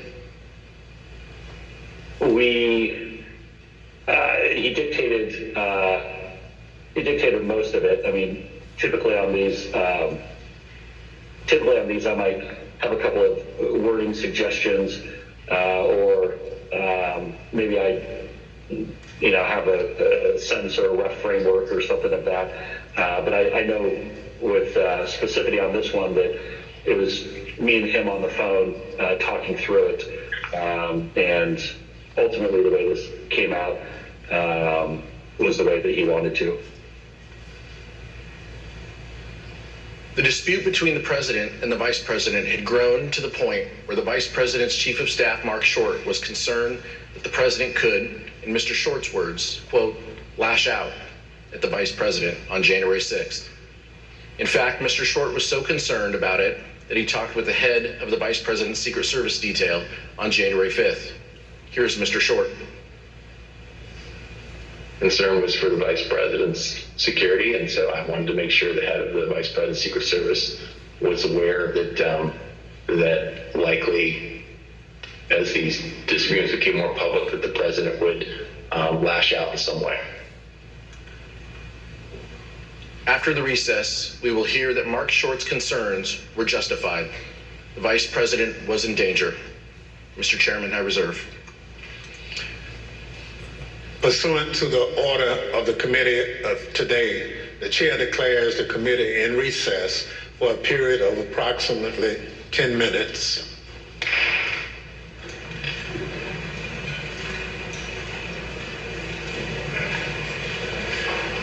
Benny Thompson gavels down, and we have heard an extraordinary series of testimonies from these witnesses, a sequence of events with the President of the United States saying to the Vice President the day before the riot, when the Vice President was repeatedly resisting the pressure, rejecting the 2 alternative theories that the Trump lawyer John Eastman was suggesting to try to overturn the election, either rejecting the electoral count, the electors, or sending it back to the states, that he neither had one power or the other. And Hallie and Katie, the President of the United States says, but wouldn't it be cool to have that kind of power? It repeatedly being told that it is unconstitutional by the attorney, Greg Jacob, speaking to John Eastman. They had both gone to the University of Chicago Law School, and day after day, on the 4th, on the 5th, coming back to them and reopening all of this, Hallie and Katie, relitigating it and insisting that they could still do one of them, and that at least one would be sending it back to the states, more politically palatable for the vice president. Alan? I think there are, and let's be clear about this, because Andrew, you're bringing up, I think, some really key moments here. To me, 4 big takeaways here. Number 1, that Donald Trump himself, the president himself, knew that this scheme would violate the law and knew that Mike Pence would not go along with it. He knew that, according to the testimony we heard. Number 2, that people close to Donald Trump, then the president, knew that this scheme was not legally viable, including Mark Meadows and Rudy Giuliani, according to testimony we've heard. Number 3, that John Eastman himself knew that this was not a legally viable scheme, according to some of his own words as laid out by the January 6th Select Committee there and by some of the testimony we heard. And then number 4, and I think this is important here, that John Eastman, per the testimony of Greg Jacob, of course the counsel to then Vice President Mike Pence, was presumably okay with violence and said things like this may, for example, when it was acknowledged that this may have to be decided in the streets, Eastman did not push back. That Eastman accepted essentially that there could be violence when this was brought up by Greg Jacob. And so I think those are some of the new pieces of information that we did not have before, that we did not know before, Katie. I think that's very on point, Hallie. Listen, we got into the weeds there a little bit when talking about that one sentence in the 12th Amendment, but the big takeaway here is the same thing that we saw just the other day, that the president knew that he had lost the election. The president knew that there was no fraud. He was told over and over again by advisors, by lawyers, by the courts, and yet he still claimed it anyways. And here we are again. The president knew the vice president did not have the power to stop the electoral count. He did not have the power to declare Donald Trump the winner. He did not have the power to send it back to the states. He didn't have that power. And yet the president of the United States went out anyway and claimed to his supporters that Vice President Pence did have the power and put a public pressure campaign on him to do so. And then because of that, when Vice President Pence did what he always told the president he would do, which was tell the country that he did not have the power, when he did that, because Donald Trump had told his supporters over and over again that he did have the power, what you saw on the streets of Washington, D.C., heading toward the Capitol, were a number of supporters who were saying that Vice President Pence let them down and that they should drag people out and that Vice President Pence should be hanged. A lot more colorful language contained than I can say here on television, but we did see it there in that testimony and in the video that the committee played. Let's bring back our panel. MSNBC chief legal analyst, legal correspondent Ari Melber, Chuck Rosenberg, former U.S. attorney and former senior FBI official Joyce Vance, former U.S. attorney Frank Figluzzi, former FBI assistant director for counterintelligence, and Michael Steele, former chair of the Republican National Committee. Ari, you are sitting to my right, so I will begin with you. It's always striking when you hear people inside the White House who are loyal to the Trump agenda remind everyone that Donald Trump supported a coup and violence and welcomed it. That was the most important part of this. I also think that's familiar to people who followed this at all or watched the news. Out of the 3 hearings thus far, part 1 of hearing 3 was the least effective. It really bogged down into footnotes. They took something that could have been an episode of 24 and turned it into the worst day of law school, which reminds you why lawyers... It did really get into the weeds there. Lawyers can be annoying, and I say that because this is about presentation, because they're presenting a case. They had 1,000 witnesses. They chose some to go live. That's a presentation choice that may not have borne out very well today. And the most important point I want to make on the substance, not the presentation, is these aren't close calls.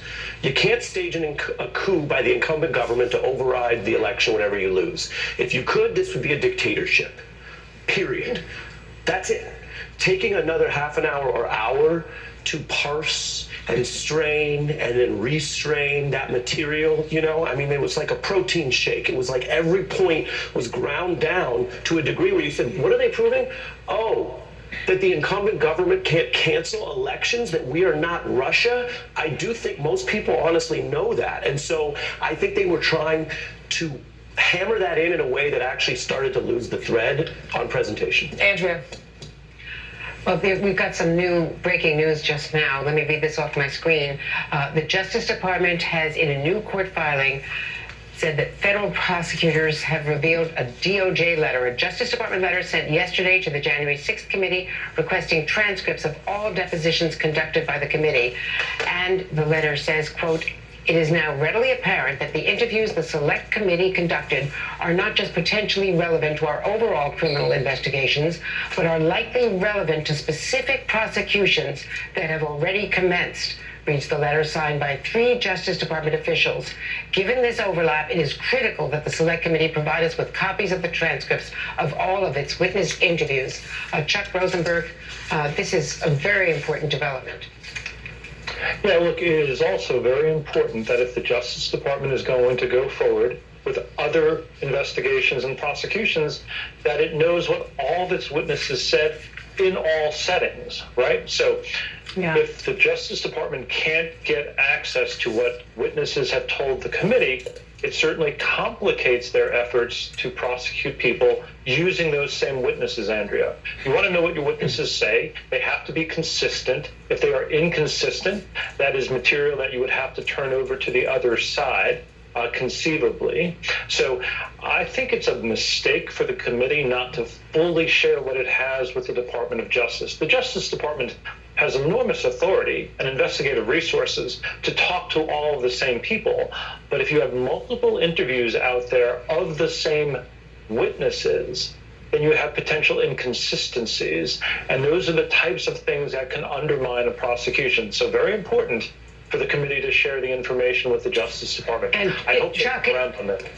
Chuck, it may, just to follow quickly, it may not be perfectly analogous, but we recall I covered the Iran-Contra hearings back in the late 1980s. Ronald Reagan was president, and Oliver North was convicted, and that conviction was overturned because of a conflict between the hearings and him having testified at the hearings and different protections that he would have had in a criminal investigation later on.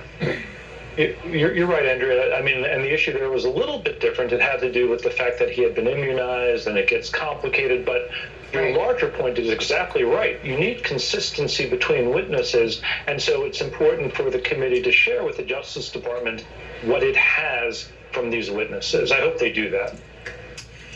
Chuck Rosenberg, that's important analysis. You talk about how you think it would be a mistake for the Select Committee not to share. Presumably, there's not a reason why they wouldn't do that. I want to go to somebody else here. We are probably under 30 seconds if the committee is on time to when they're going to be coming back in the room. And I want to share another bit of breaking news that we got while we were in that hearing, which relates to Ginny Thomas, who, if you were with us in the tee-up, we talked about in these discussions that she was apparently having with John Eastman. She says, and this is, of course, after the committee chair, Benny Thompson, said that they would certainly want to invite her to speak. She now says, telling the Daily Caller, she would be willing to do that. She says she cannot wait to clear up misconceptions. Michael Steele, I think you're with us. Let me turn over these last, but maybe 20 to 30 seconds that we have, and I know you're very good at being brief when you need to be for your takeaways here. Yeah, no, that's interesting. But I do recall Donald Trump said that he was, very happy to talk to the Mueller Commission and anyone else you needed him to talk to. So let's just wait and see the moment she's sitting in front of the committee and having that conversation. I'll believe it when I see it. It's nice to say I'd love to do a lot of things that I know I'm not going to do. Joyce, legally, what do you see as the most significant pieces of information that we just got from the first part of this hearing? And I should note, we're still waiting to hear what happened, presumably on January 6th. I think Ari said they're laying out, it's like 24, right? The tick-tock of what happened on the days and the minutes leading up to the insurrection. We still haven't heard about this and potentially very important phone call that happened that we talked about earlier, that Vaughn Hilliard has reported on, between Donald Trump and Mike Pence. We're waiting to hear some details on that. That's going to come up after the break. Well, what we heard today was a lot, as you all have pointed out, down in the weeds legal conversation, but there's a top line point to extract. And that's that this plan that Eastman was peddling had to be a plan that was illegal because no previous vice president had grabbed this authority to decide the outcome of an election, not even Al Gore. Al Gore walked away from that and took the loss in the election. And when Eastman is confronted with that fact by Pence's staff, he tells them, Al Gore couldn't have done this. Kamala Harris can't do it, but I want you to tell Mike Pence to do it. And that, if nothing else, illustrates the illegality, the anti-constitutional nature of this action. I think that's really the legal takeaway from that down in the weeds conversation. I was struck by something that Judge Lutig said while he was testifying, and this is in pushing back on these attempts to have Mike Pence overturn the election. He said, I would have laid my body across the road before I would have let the vice president overturn the 2020 election on the basis of historical precedent. Al Gore was also brought up a number of times in the election in 2000. And remember, that election was just a few hundred votes in Florida, and the recount was stopped. We're talking about with Donald Trump, tens of thousands of votes in various different states. These are two completely different scenarios. As you can see, Chairman Benny Thompson has re-entered the room alongside the vice chair of that committee, the ranking member, Liz Cheney. They're going to take their seats in a moment. moment the chairman will gavel in. One thing I'm still waiting to see in this hearing, Andrea and Hallie, is the testimony on tape from the White House counsel Hirschman, where he talks about how John Eastman on the day after January 6th is still trying to find a way to keep Donald Trump in power. And Hirschman telling him, no, no, no, no, and you better find a good criminal defense attorney. So and we this shouldn't is beginning. overlook, Katie, just quickly, that Mark Short said that he was concerned about the vice president's security and warned the Secret Service on March 5th. Committee will be in order. Gentleman from California, Mr. Aguilar, is recognized. I'd now like to turn to the events of January 6, 2021, which turned out to be a fateful day in our nation's history. Despite the fact that the vice president consistently told the president that he did not have and would not want the power to decide the outcome of the presidential election, Donald Trump continued to pressure the vice president, both publicly and privately.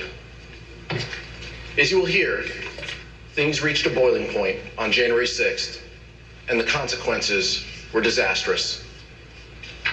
In the middle of the night, on January 5th, into the morning of the 6th, around 1 a.m., President Trump tweeted at the vice president, meaning that the comments in response to the president's tweet would also show up on the vice president's Twitter feed.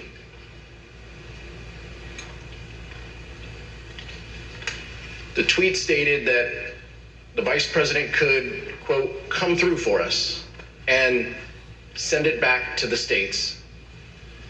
Then around 8 a.m. on January 6th, President Trump again tweeted, this time to say that the vice president could send it back to the states and, quote, we win. And that this is the time for extreme courage.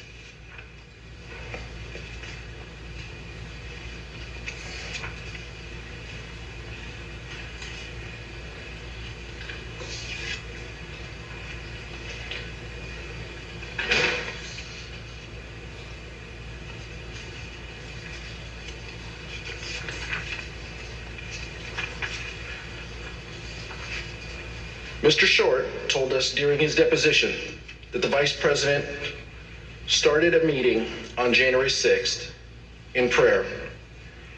Here is what Mr. Short said. You arrived at the vice president's residence.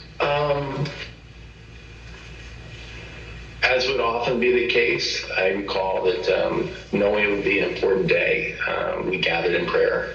And often that would be something the staff member would lead. So it would have just been at that time, I believe, the vice president, myself, Greg, and Chris. And we would have just asked for guidance and wisdom, knowing that the day was going to be a challenging one. Mr. Jacob, did you go to the vice president's residences on the morning of January 6th? Yes. Who else was with you? Mark Short, Devin O'Malley, our communications director, and Chris Hodgson, our legislative affairs director. And did the vice president have a call with the president that morning? He did. Were you with the vice president during the call? So we had been putting the vice president had finalized his statement overnight. We were in the process of proofing it so that we could get that out. And we were told that a call had come in from the president. The vice president stepped out of the room to take that call, and no staff went with him. The president had several family members with him in the Oval that morning for that call.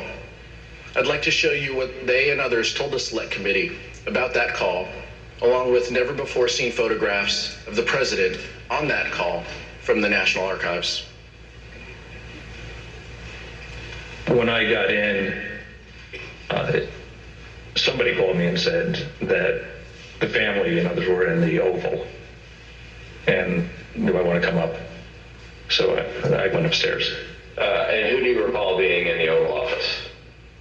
Don Jr., Eric, Laura, Kimberly, I believe Meadows was there. At some point, Ivanka came in. It wasn't a specific, formal discussion. It was very sort of loose and casual. So then you said at some point there's a telephone conversation between the president and the vice president, is that correct? Yes. When I entered the office the second time, he was on the telephone with who I later found out to be was the vice president. Could you hear the vice president or only hear the president's end? Only heard the president's end. And at some point it started off as a calmer tone and everything, and then became heated. The conversation was pretty heated. I think till it became somewhat, louder tone.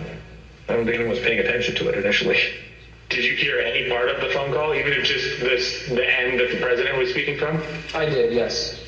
All right, and what did you hear? So as I was dropping off the note, my memory, I remember hearing the word wimp. Either he called him a wimp. I don't remember if he said, you are a wimp, you'll be a wimp. Wimp is the word I remember. It's also been reported that the president said to the vice president that something to the effect of, you don't have the courage to make a hard decision. Worse, I don't remember exactly either, but something like that, yeah. You're not tough enough to make the call. It was a different tone than I'd heard him take with the vice president before. Did Ms. Trump share with you any more details about what had happened, or any details about what had happened in the Oval Office that morning? That her dad had just had an upsetting conversation with the vice president. Do you recall anything about her demeanor, either during the meeting or when you encountered her in Dan Scavino's office? I don't remember specifically. I mean, I think she was uncomfortable over the fact that there was obviously that type of interaction between the two of them. Something to the effect, the wording's wrong. I made the wrong decision 4 or 5 years ago. And the word that she relayed to that the president called the vice president, I apologize for being impolite, but do you remember what she said her father called him? The P word.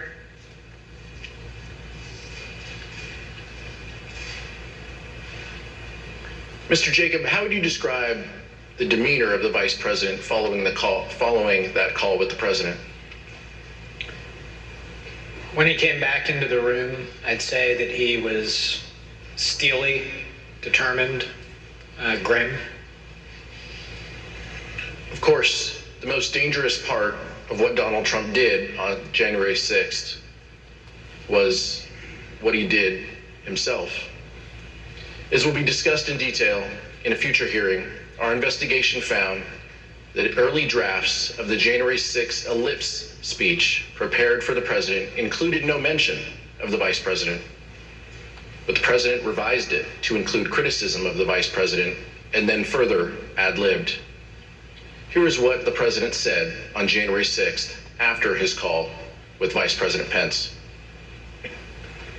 I hope Mike is going to do the right thing. I hope so. I hope so. Because if Mike Pence does the right thing, we win the election. All Vice President Pence has to do is send it back to the states to recertify. And we become president, and you are the happiest people.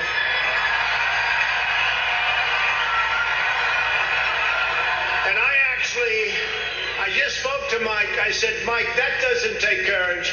What takes courage is to do nothing. That takes courage. And then we're stuck with a president who lost the election by a lot, and we have to live with that for 4 more years. We're just not going to let that happen. And Mike Pence is going to have to come through for us. And if he doesn't, that will be a sad day for our country. And they want to recertify their votes. They want to recertify. But the only way that can happen is if Mike Pence agrees to send it back. So I hope Mike has the courage to do what he has to do.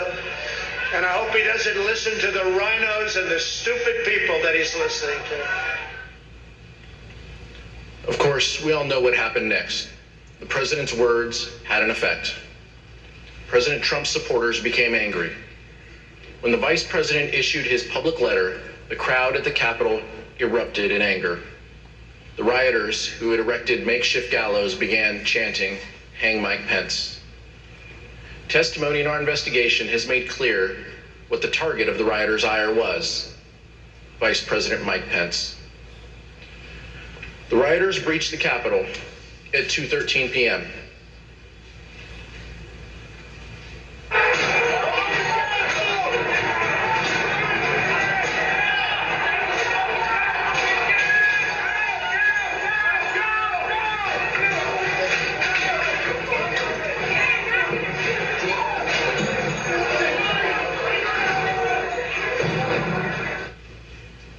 Now let's take a look at what was going on at the White House at this time.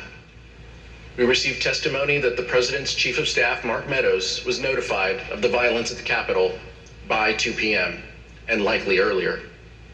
The testimony further establishes that Mr. Meadows quickly informed the President, and that he did so before the President issued his 2:24 p.m. tweet criticizing Vice President Pence for not having, quote, courage to do what needed to be done. Here is what the President wrote in his 2:24 p.m. tweet while the violence at the Capitol was going on.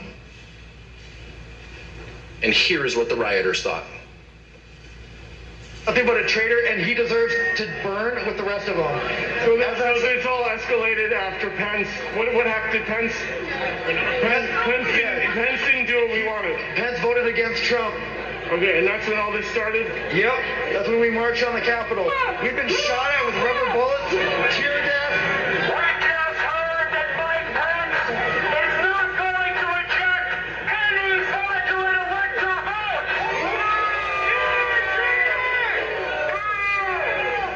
That's right. You heard it here first. Mike Pence has betrayed the United States of America.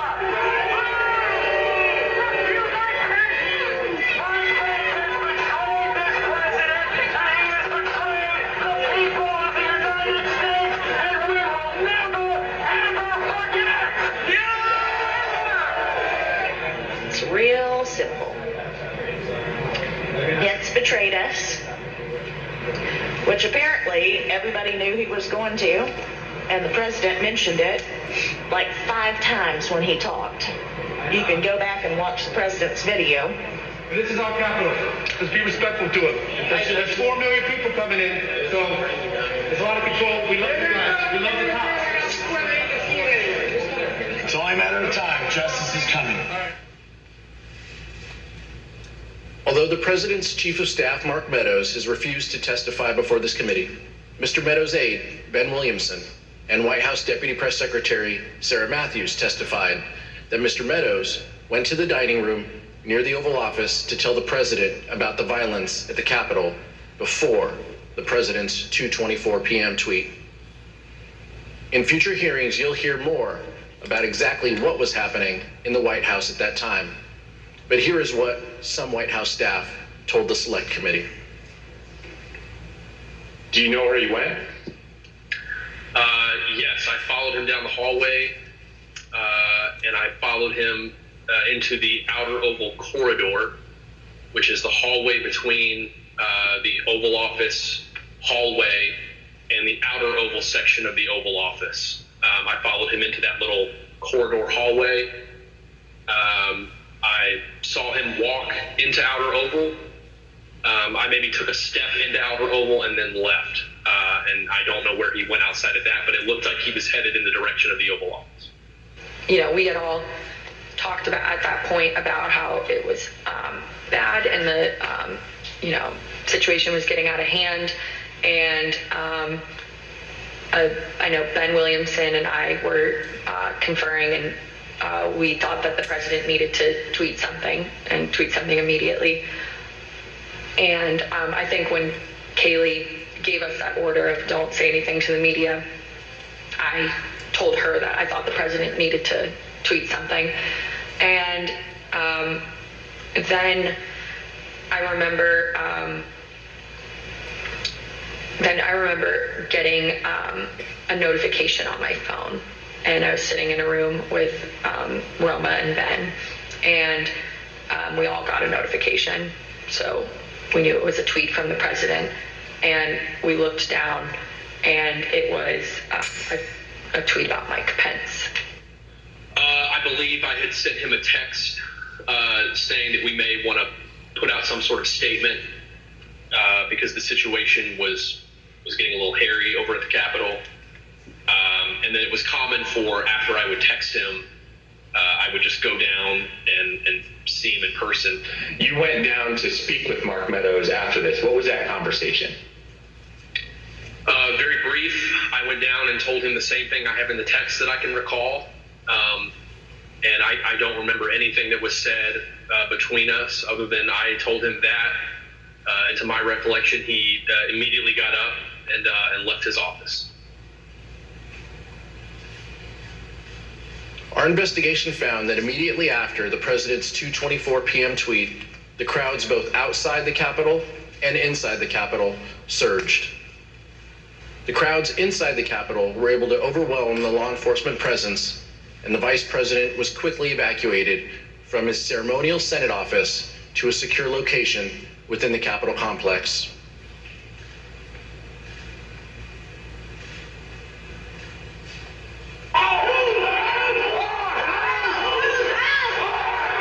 By 2:24 p.m., the Secret Service had moved Vice President Pence from the Senate chamber to his office across the hall. The noise from the rioters became audible, at which point we recognized that maybe they had gotten into the building. Then, President Trump tweeted, "Mike Pence didn't have the courage to do what should have been done to protect our country and our Constitution, giving states a chance to certify a corrected set of facts, not the fraudulent or inaccurate ones which they were asked to previously certify. USA demands the truth." It was clear that it was escalating and escalating quickly. So then when that tweet, the Mike Pence tweet, was sent out, I remember us saying that that was the last thing that needed to be tweeted at that moment. The situation was already bad, and so it felt like he was pouring gasoline on the fire by tweeting that. 30 seconds later, rioters already inside the Capitol opened the East Rotunda door just down the hall. And just 30 seconds after that, rioters breached the crypt, one floor below the vice president. The Secret Service couldn't control the situation and do their job of keeping him safe. At 2:26 p.m., Secret Service rushed Vice President Pence down the stairs. I think they had been trying to figure out whether they had a clear route to get us to wherever it was that they wanted to move us to. We moved pretty quickly down the stairs and through various hallways and tunnels to the secure location. Upon arriving there, there was further discussion as to whether or not we were going to leave the Capitol complex or stay where we were. Vice President Pence and his team ultimately were led to a secure location where they stayed for the next 4.5 hours, barely missing rioters a few feet away. Approximately 40 feet. That's all there was. 40 feet between the vice president and the mob. Mr. Jacob, you were there, seeing that for the first time. Does it surprise you to see how close the mob was to the evacuation route that you took? The 40 feet is the distance from me to you, roughly. I could hear the din of the rioters in the building while we moved, but I don't think I was aware that they were as close as that. Make no mistake about the fact that the vice president's life was in danger. A recent court filing by the Department of Justice explains that a confidential informant from the Proud Boys told the FBI that the Proud Boys would have killed Mike Pence if given a chance. This witness, whom the FBI affidavit refers to as W1, stated that other members of the group talked about things they did that day, and they said that anyone they got their hands on, they would have killed, including Nancy Pelosi. W1 further stated that members of the Proud Boys said that they would have killed Mike Pence if given a chance. We understand that congressional leaders and others were evacuated from the Capitol complex during the attack. We'd like to show you what happened after the vice president was evacuated from the Senate. The Select Committee has obtained never-before-seen photos from the National Archives that show Vice President Pence sheltering in a secure underground location as rioters overwhelmed the Capitol. At 4:19 p.m., Vice President Pence is seen looking at a tweet the president had just sent, a tweet asking the rioters to leave the Capitol. After 4.5 hours spent on working to restore order, the Vice President returned to the Senate floor to continue the certification of electors. So Vice President Pence was a focus of the violent attack. Mr. Jacob, did the Vice President leave the Capitol complex during the attack? He did not. Can you please explain why the Vice President refused to leave the Capitol complex? When we got down to the secure location, Secret Service directed us to get into the cars, which I did. And then I noticed that the Vice President had not. So I got out of the car that I had gotten into, and I understood that the Vice President had refused to get into the car. The head of his Secret Service detail, Tim, had said, "I assure you, we're not going to drive out of the building without your permission." And the Vice President had said something to the effect of, "Tim, I know you, I trust you, but you're not the one behind the wheel." And the Vice President did not want to take any chance that the world would see the Vice President of the United States fleeing the United States Capitol. He was determined that we would complete the work that we had set out to do that day, that it was his constitutional duty to see through, and that the rioters who had breached the Capitol would not have the satisfaction of disrupting the proceedings beyond the day on which they were supposed to be completed. Let me see if I understand this right. You were told to get in the cars, and how many of the Vice President's staff got in the cars while he did not? Most of us. During our investigation, we received testimony that while the Vice President was in a secure location within the Capitol complex, he continued the business of government. We understand that the Vice President reached out to congressional leaders, like the Acting Secretary of Defense and others, to check on their safety and to address the growing crisis. In addition, the Vice President's Chief of Staff, Mark Short, made several calls to senior government officials. Here's Mr. Short's testimony regarding his call with Representative Kevin McCarthy. She indicated that he had had some conversation. I don't recall whether it was with the president or somebody at the White House, but I think he expressed frustration that not taking the circumstance as seriously as they should in that moment. So Mr. McCarthy indicated he'd been in touch with someone at the White House, and he conveyed to you that they weren't taking this as seriously as they should. Yes. You have to answer yes or no. Yes. Okay. While the Vice President made several calls to check on the safety of others, it was his own life that was in great danger. Mr. Jacob, did Donald Trump ever call the Vice President to check on his safety? He did not. Mr. Jacob, how did Vice President Pence and Mrs. Pence react to that? With frustration. Mr. Jacob, immediately before you and the Vice President were evacuated to a secure location within the Capitol, you hit send on an email to John Eastman explaining why his legal theory about the Vice President's role was wrong. You ended your email by stating that, quote, "Thanks to your bullshit, we are now under siege." We'll take a look at that email.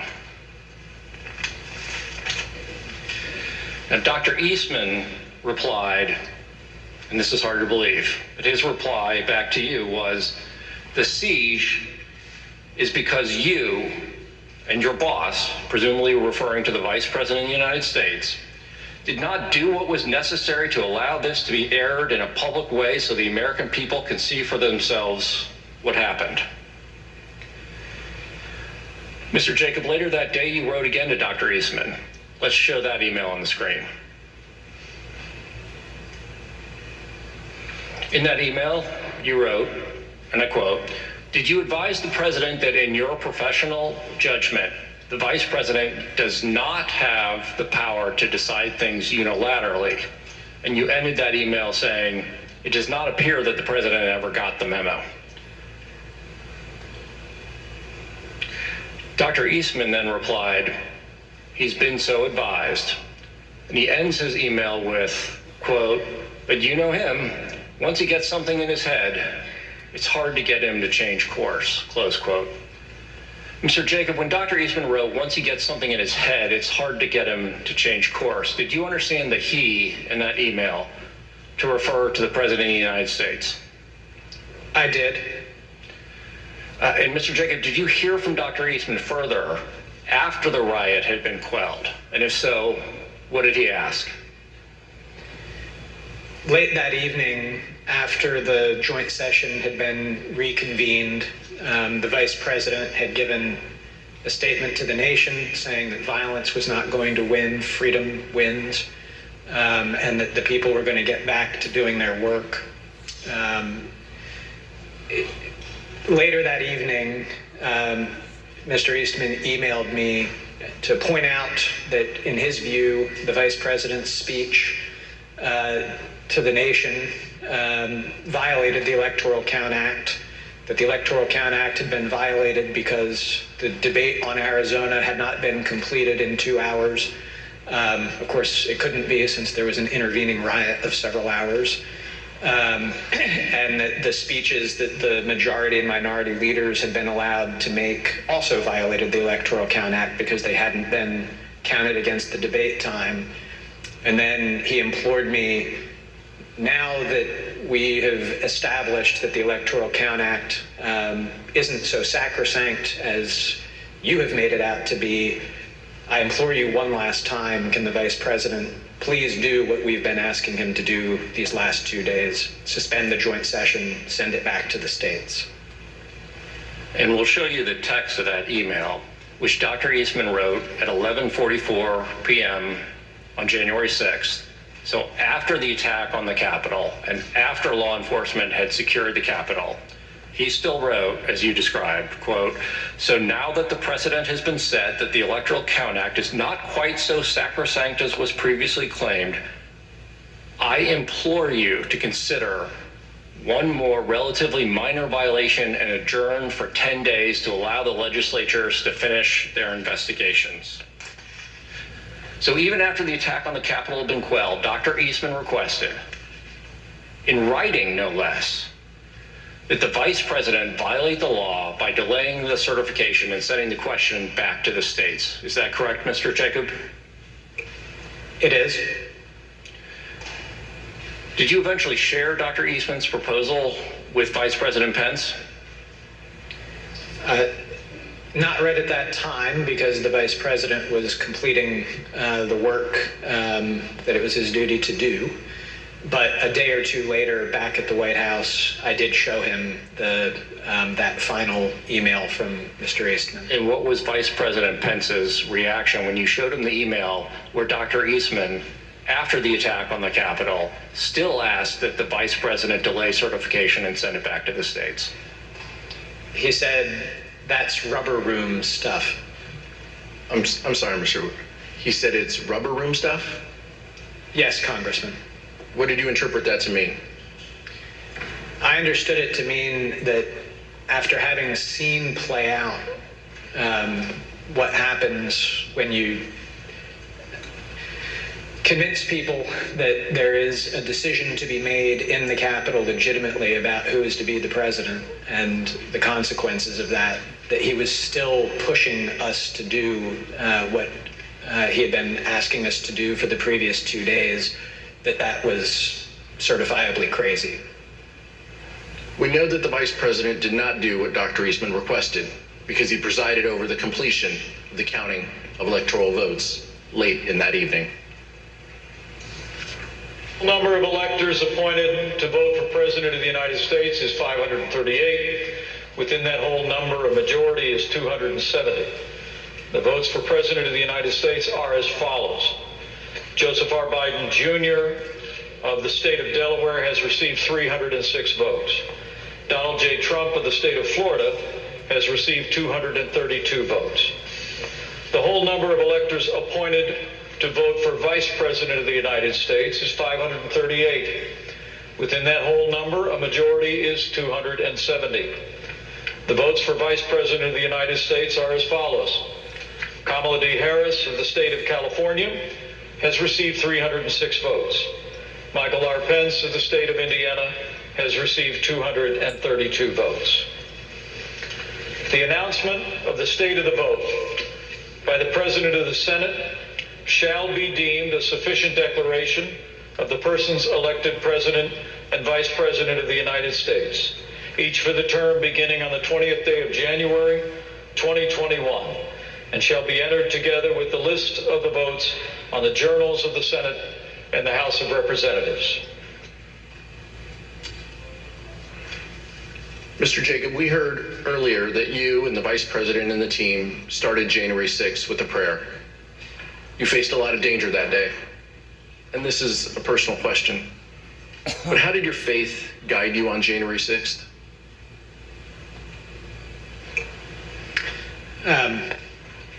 My faith really sustained me through it.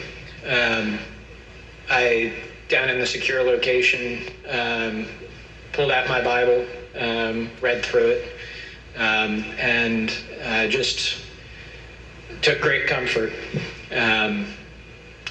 Daniel 6 was where I went, and in Daniel 6, Daniel has become the second in command of Babylon, a pagan nation, but he completely faithfully serves. He refuses an order from the king that he cannot follow, and he does his duty consistent with his oath to God. And I felt that that's what had played out that day. It spoke to you? Yes. At the end of the day, Mark Short sent the Vice President a text message with a Bible verse. Here's what he told the Select Committee. At 3:50 in the morning, when we finally adjourned and headed our own ways, I remember, texting the Vice President a passage from 2 Timothy chapter 4, verse 7 about, I've fought the good fight, I've finished the race, I've kept the faith. He started his day with a prayer and ended his day with a Bible verse. I've fought the good fight, I've finished the race, I've kept the faith.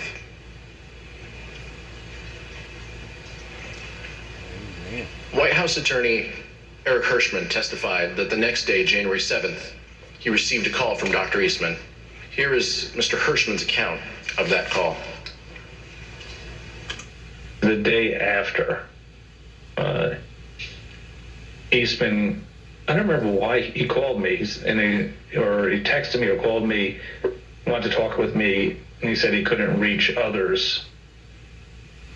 And he started to ask me about something dealing with Georgia and preserving something potentially for appeal. And I said to him, are you out of your effing mind? Right? I said, I only want to hear two words coming out of your mouth from now on. Orderly transition. And I screamed, I said, I don't want to hear any other effing words coming out of your mouth, no matter what, other than orderly transition. Repeat those words to me. And I screamed that he said, eventually he said, orderly transition. I said, good, John. Now I'm going to give you the best free legal advice you're ever getting in your life. Get a great effing criminal defense lawyer. You're going to need it. And then I hung up on him. In fact, just a few days later, Dr. Eastman emailed Rudy Giuliani and requested that he be included on a list of potential recipients of a presidential pardon.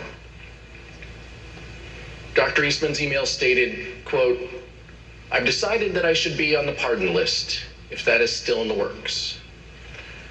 Dr. Eastman did not receive his presidential pardon.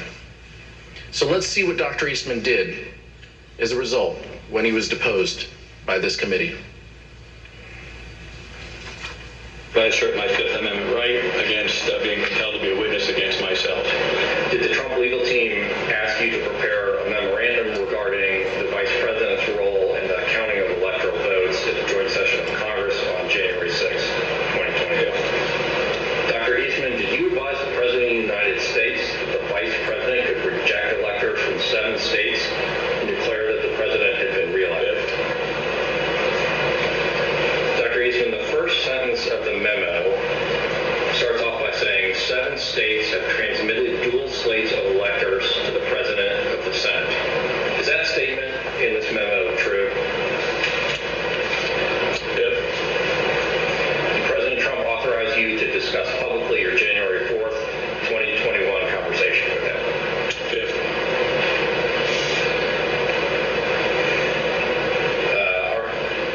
it your position that you can discuss in the media direct conversations you had with the President of the United States, but you will not discuss those same conversations with this committee? Okay. Dr. Eastman pled the fifth 100 times. Finally, let's hear from a federal court judge, the only one to date who has opined on whether the president was involved in criminal activity. Page 36 of Judge Carter's ruling says, quote, based on the evidence, the court finds it more likely than not that President Trump corruptly attempted to obstruct the joint session of Congress on January 6, 2021. Whoa! Page 40 of the ruling says, quote, based on the evidence, the court finds that it is more likely than not that President Trump and Dr. Eastman dishonestly conspired to obstruct the joint session of Congress on January 6, 2021. And page 44, Dr. Eastman and President Trump launched a campaign to overturn a democratic election, an action unprecedented in American history. Their campaign was not confined to the ivory tower. It was a coup in search of a legal theory. I want to say to my statement that I made earlier about if this would have taken place in another country, it's not that I wish for that to have occurred, but I was paraphrasing that in a lot of countries, if this would have happened the way that it happened here, there would have been bloodshed, and it would have been the party that was shown to be dirty, that would have been the Republican Party that would have suffered the consequences on account of it. Not that I wish that, but I'm just saying in reference to that. But in the long term, we would have established a situation where a vice president would have asserted that one person could have the authority to determine the outcome of an election, which is antithetical to everything in our democracy, is antithetical to the rule of law. And so it would have been significant impacts, both in the short and the long term. Judge Ludig, in the statement you released earlier today, you wrote that the efforts by President Trump to overturn the 2020 election were, quote, the most reckless, insidious, and calamitous failures in both legal and political judgment in American history. What did you mean by that?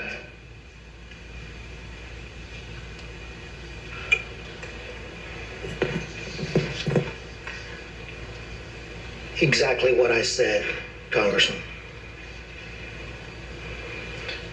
Thank you, Judge. Thank you, Mr. Jacob. Mr. Chairman, I yield back.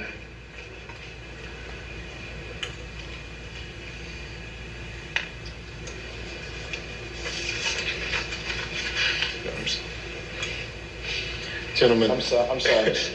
I'm sorry, Mr. Chairman. I want that back. Mr. Chairman, this was an informative hearing, a powerful hearing. I'm grateful for your leadership and the leadership of the distinguished Vice Chair. Donald Trump knew he lost the 2020 election, but he could not bring himself to participate in the peaceful transfer of power. So he latched on to a scheme that once again he knew was illegal. And when the vice president refused to go along with it, he unleashed a violent mob against him. When we began, I asked how we got to this place. And I think the answer to that question starts with the fact that people in positions of power put their political party before their country. It cannot be allowed to continue. I'll yield back now, Mr. Chairman. Thank you very much. Without objection, the chair recognizes the gentlewoman from Wyoming, Ms. Cheney, for a closing statement. Thank you very much, Mr. Chairman. Thank you to my colleague, Representative Aguilar, and thank you very much to our witnesses today, Mr. Jacob and Judge Ludig. Thank you for being here with us. We have seen so far in our hearings that President Trump knew that his claims of a stolen election were false. You have seen that he knew that Mike Pence could not legally refuse to count electoral votes. And you have seen what President Trump did to pressure Mike Pence into taking illegal action. Over the course of our next hearings, you will see information about President Trump's efforts, John Eastman efforts, the Trump legal team's efforts to apply pressure to Republican state legislatures, state officials, and others. Judge Carter has recently written, quote, Dr. Eastman's actions in these few weeks indicate that his and President Trump's pressure campaign to stop the electoral count did not end with Vice President Pence. It targeted every tier of federal and state elected officials. We will examine all of those threats, and we will examine the Trump team's determination to transmit materially false electoral slates from multiple states to officials of the executive and legislative branches of our government. We will examine the pressures put on state legislatures to convene to reverse lawful election results. Oh my God. An honorable man receiving the information and advice that Mr. Trump received from his campaign experts and his staff. A man who loved his country more than himself would have conceded this election. Indeed, we know that a number of President Trump's closest aides urged him to do so. This committee will address all of these issues in greater detail in the coming weeks. Mr. Chairman, I yield back. Young lady yields back. Judge Ludick and Mr. Jacob, our nation owes you a great debt for your knowledge, integrity, and your loyalty to our Constitution. You and Vice President Pence are exactly the people our nation needed at a critical time. You had the courage to do what was right. In the weeks leading up to January 6th, many people failed this test when they had to choose between their oath to the country or the demands of Donald Trump. But there were others who, like you, stood tall in the face of intimidation and put our democracy first. They include the judges who rejected the bogus claims of election fraud, the senior Justice Department officials who stood up to Donald Trump, and the state officials whom we will hear from at our next hearing. We're deeply grateful to your courage and devotion to our country.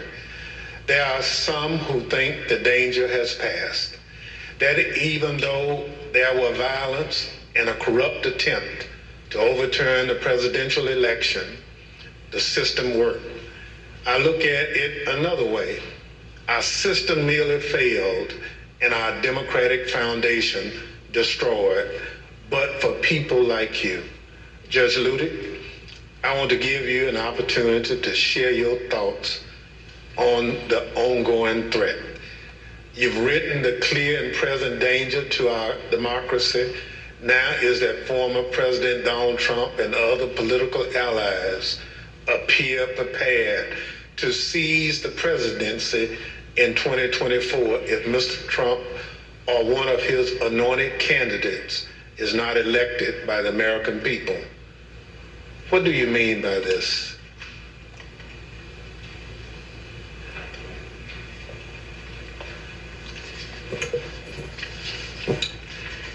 Mr. Chairman, I'm honored beyond words by your words. I was honored on January 6, 2021. Then also honored beyond words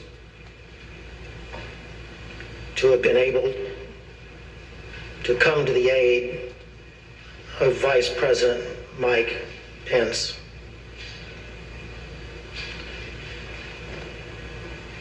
I prayed that day, just like the Vice President prayed that day.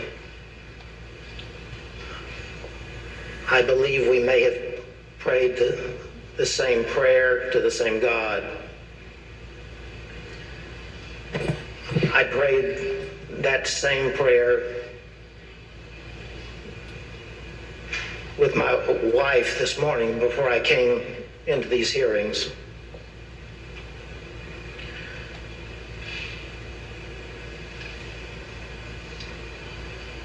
I have written, as you said,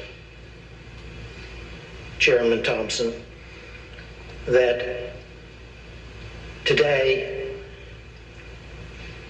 almost 2 years after that fateful day in January 2021, that still Donald Trump and his allies and supporters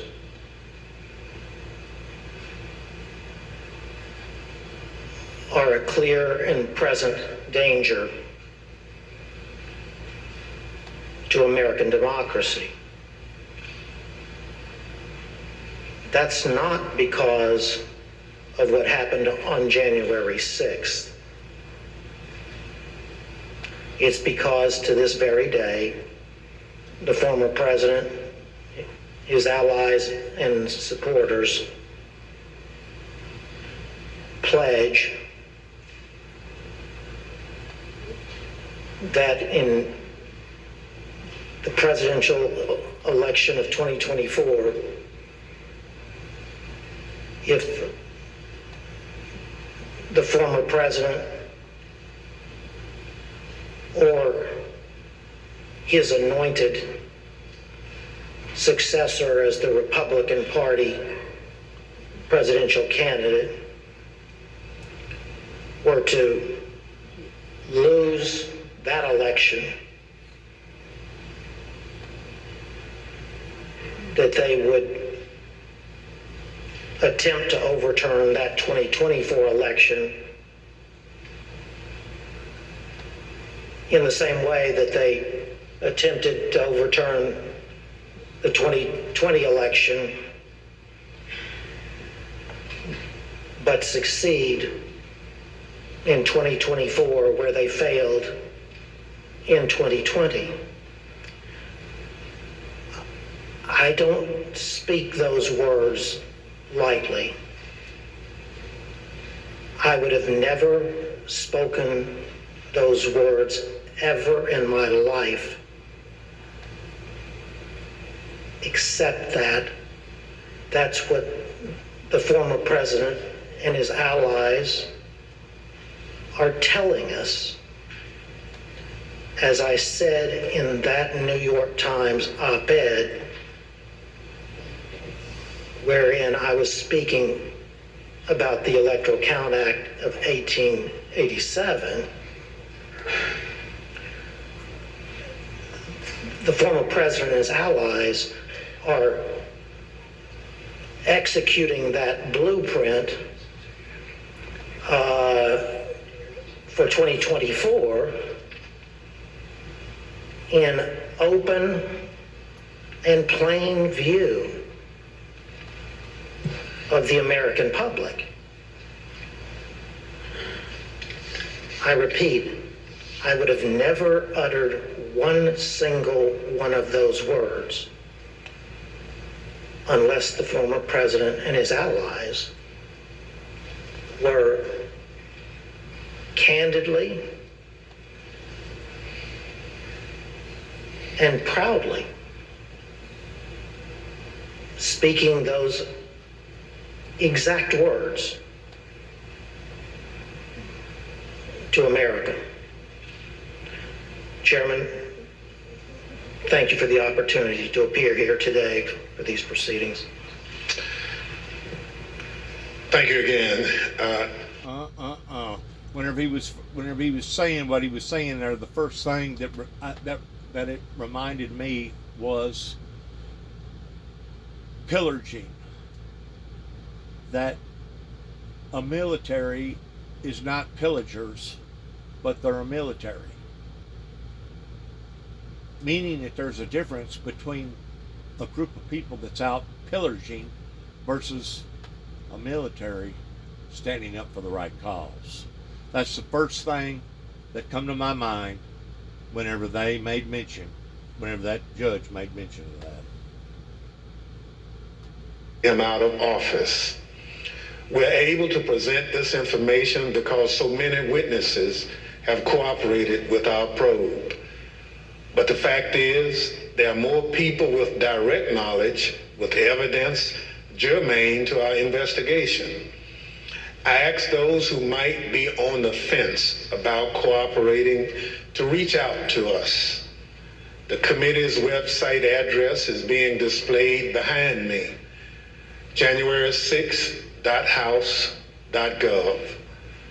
There you can view the evidence we presented in our hearings and find a tip line to submit any information you might think would be helpful for our investigation.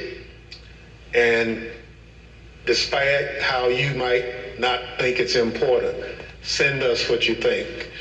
And I thank those who sent us evidence for their bravery and patriotism. Without objections, members will be permitted 10 business days to submit statements for the record, including opening remarks and additional questions for the witnesses.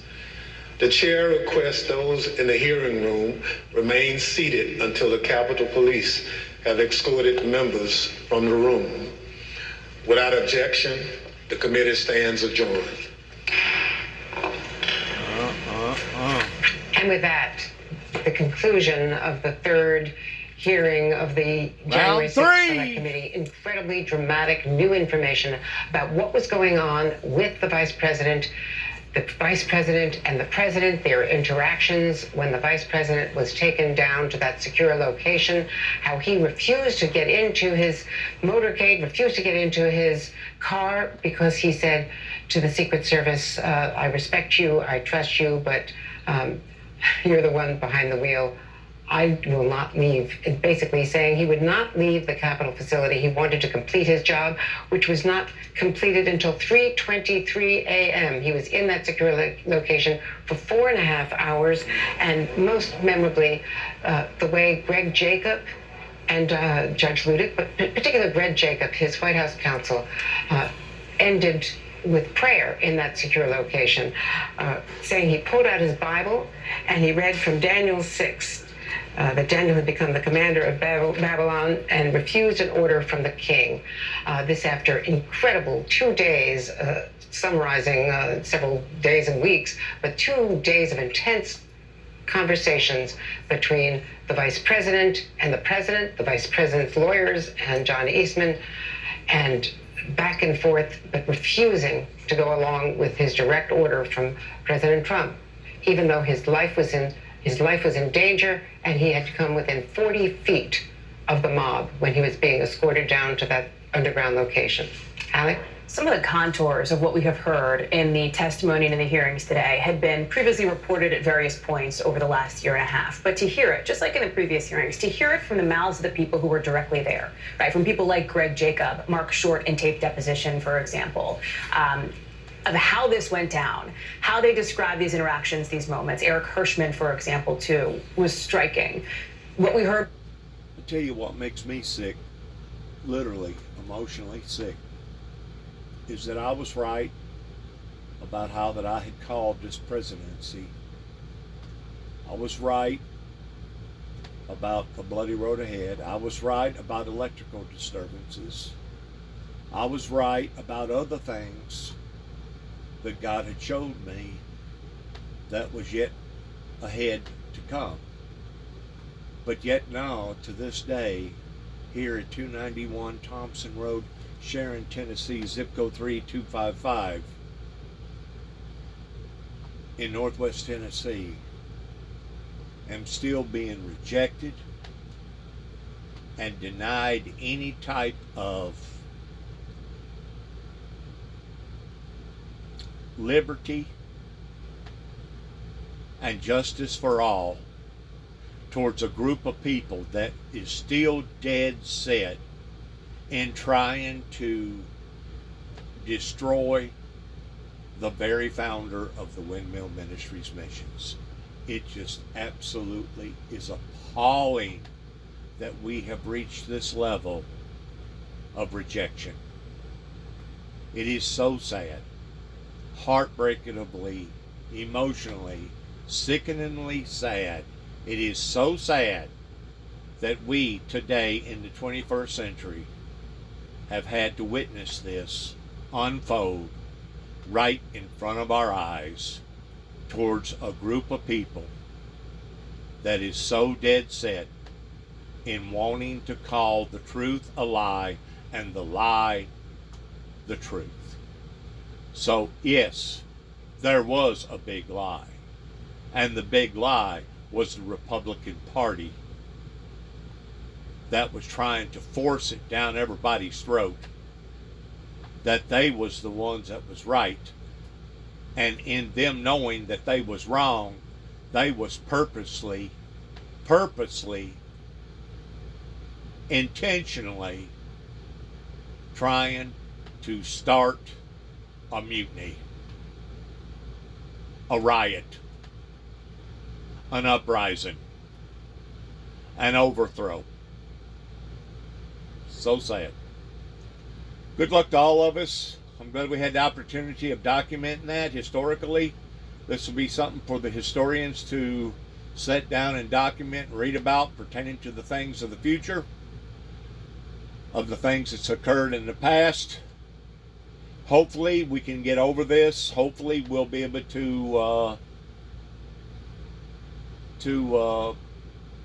move on with our lives in disciplinary actions yet to come pertaining to what has occurred here. As far as I am concerned, the President of the United States has committed high treason and needs to be held to the fullest extent of the American law. All the rest of it, but also political ramifications about 2024.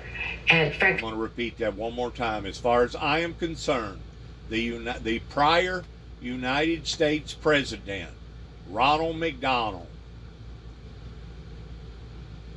needs to be charged with high treason and needs to be held fully accountable to the law of the land here in America. We've heard from conservatives, Republicans, respected judge today telling us that he sees a clear and present danger if Trump were to get into power again. That is a very specific legal test. That language isn't something he's making up. It comes from Schenck versus United States. It's a two-part test. It's a test to determine both intent to engage in criminality and that the intent it's so imminent that it will result in criminality. It's a danger kind of a test. He's telling us, federal judge, clear and present danger.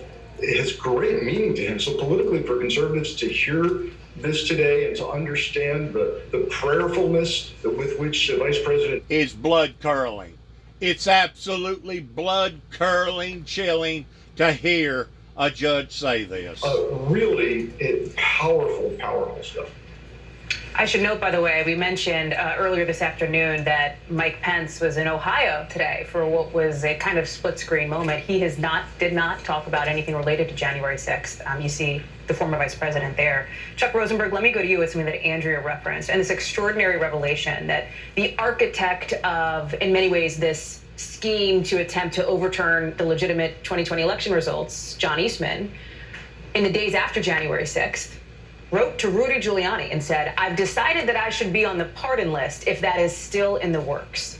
We know this is somebody who pled the fifth, according to the committee, something like 100 times. Chuck, what is the legal exposure for John Eastman now?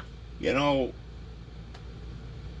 whenever you look back at the history of America towards all the sacrifices that was made to give us what we got today, towards being able to speak freely and to talk just like we've heard today, to think that all of that was shoved to the line, pushed to the edge, and it was done by one of our own that had persuaded, convinced, bamboozled, brainwashed, tricked, whatever word you want to use, in open public,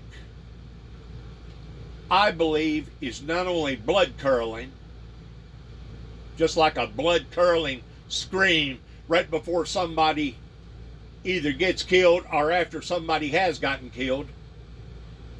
But it absolutely is a blood-curdling event that even our ancestors that is dead and gone are rolling in their graves and understanding how close that the American people in the 21st century come of total chaos, total anarchy, total bloodshed. It's mind-boggling. And to think that in the 21st century I have witnessed this, oh my God, have I ever got something to tell the people once I make it into heaven. God help us all, heaven help us all towards what has occurred here. And to think that these people are still riding around flying Trump banners, promoting Trump as being the president that he should have been and the president that he's going to be, and to think that these people is basically some sort of a wild, wild west circuit, that if they do become president, God only knows what that they would do if they become president.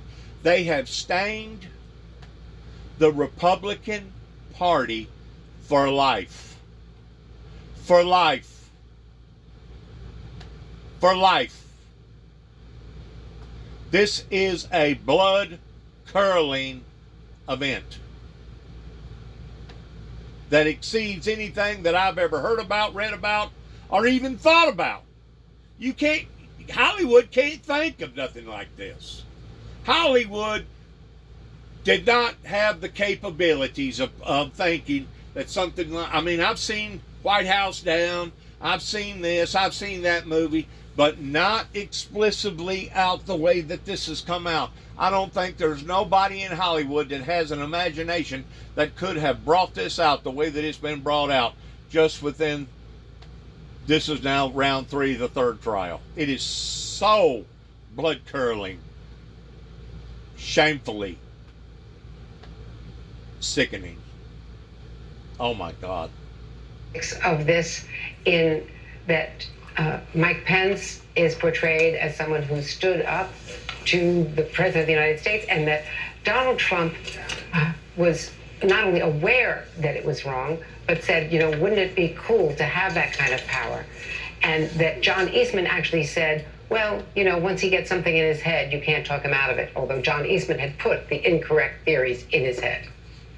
Yeah, I'm not going to get in the way of all these smart lawyers on this panel. I'm just going to get into the down and dirty of the politics here, because it is ugly as hell for Republicans who came out on January 7th, 8th, 9th, 10th and said the right thing because it was the right thing.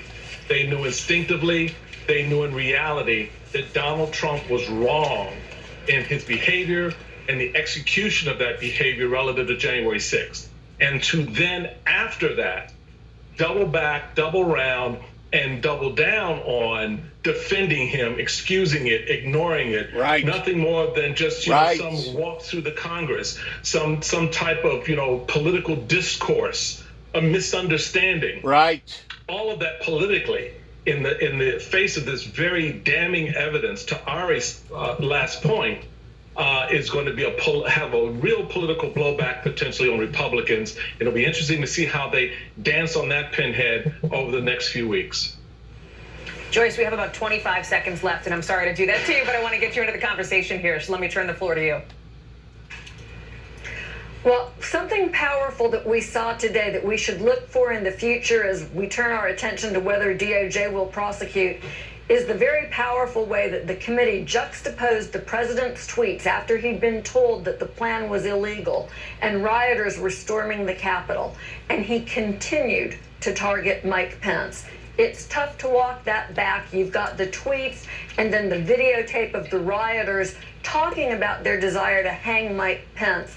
That becomes powerful indication that Trump was willing to use force.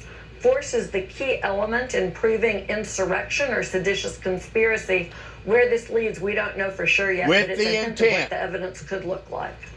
With the intent, knowingly knowing that if that would have went through, there would have been massive bloodshed. With the intent is what he should be charged with. Conspiracy, treason, high treason, with the intent, knowingly knowing that he was doing this. That's what Donald McDonald should be charged with. I don't even want to mention the man's name. And as far as I'm concerned, the people that back this, they got egg on their face that they're going to have to wear now for a long, long time because of what has occurred here. Illegally and unconstitutionally pressured Vice President Mike Pence to overturn the results of the 2020. This will be all for today pertaining to this third hearing. Good luck to all of us as we pursue in our endeavors. God bless America. God bless America's endeavors. God bless our troops. And good luck to each and every one of us. And shalom. I'm telling you, if Pence came, we're going to drag motherfuckers through the streets. You politicians are going to get drugged through the streets. Yes. I guess the hope is that there's such a show of force here that Pence will decide to just do the right thing, according to Trump.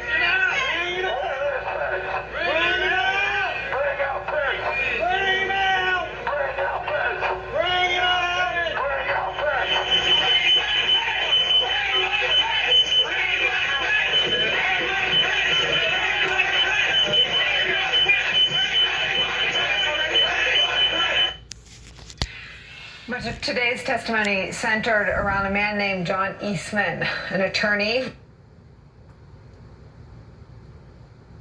How frightening. Was so baseless, even laughable. How blood-curdling frightening can anything else be pertaining to a massive group of people, the masses, that was willing to participate in trying to do this. May heaven help us all. Shalom.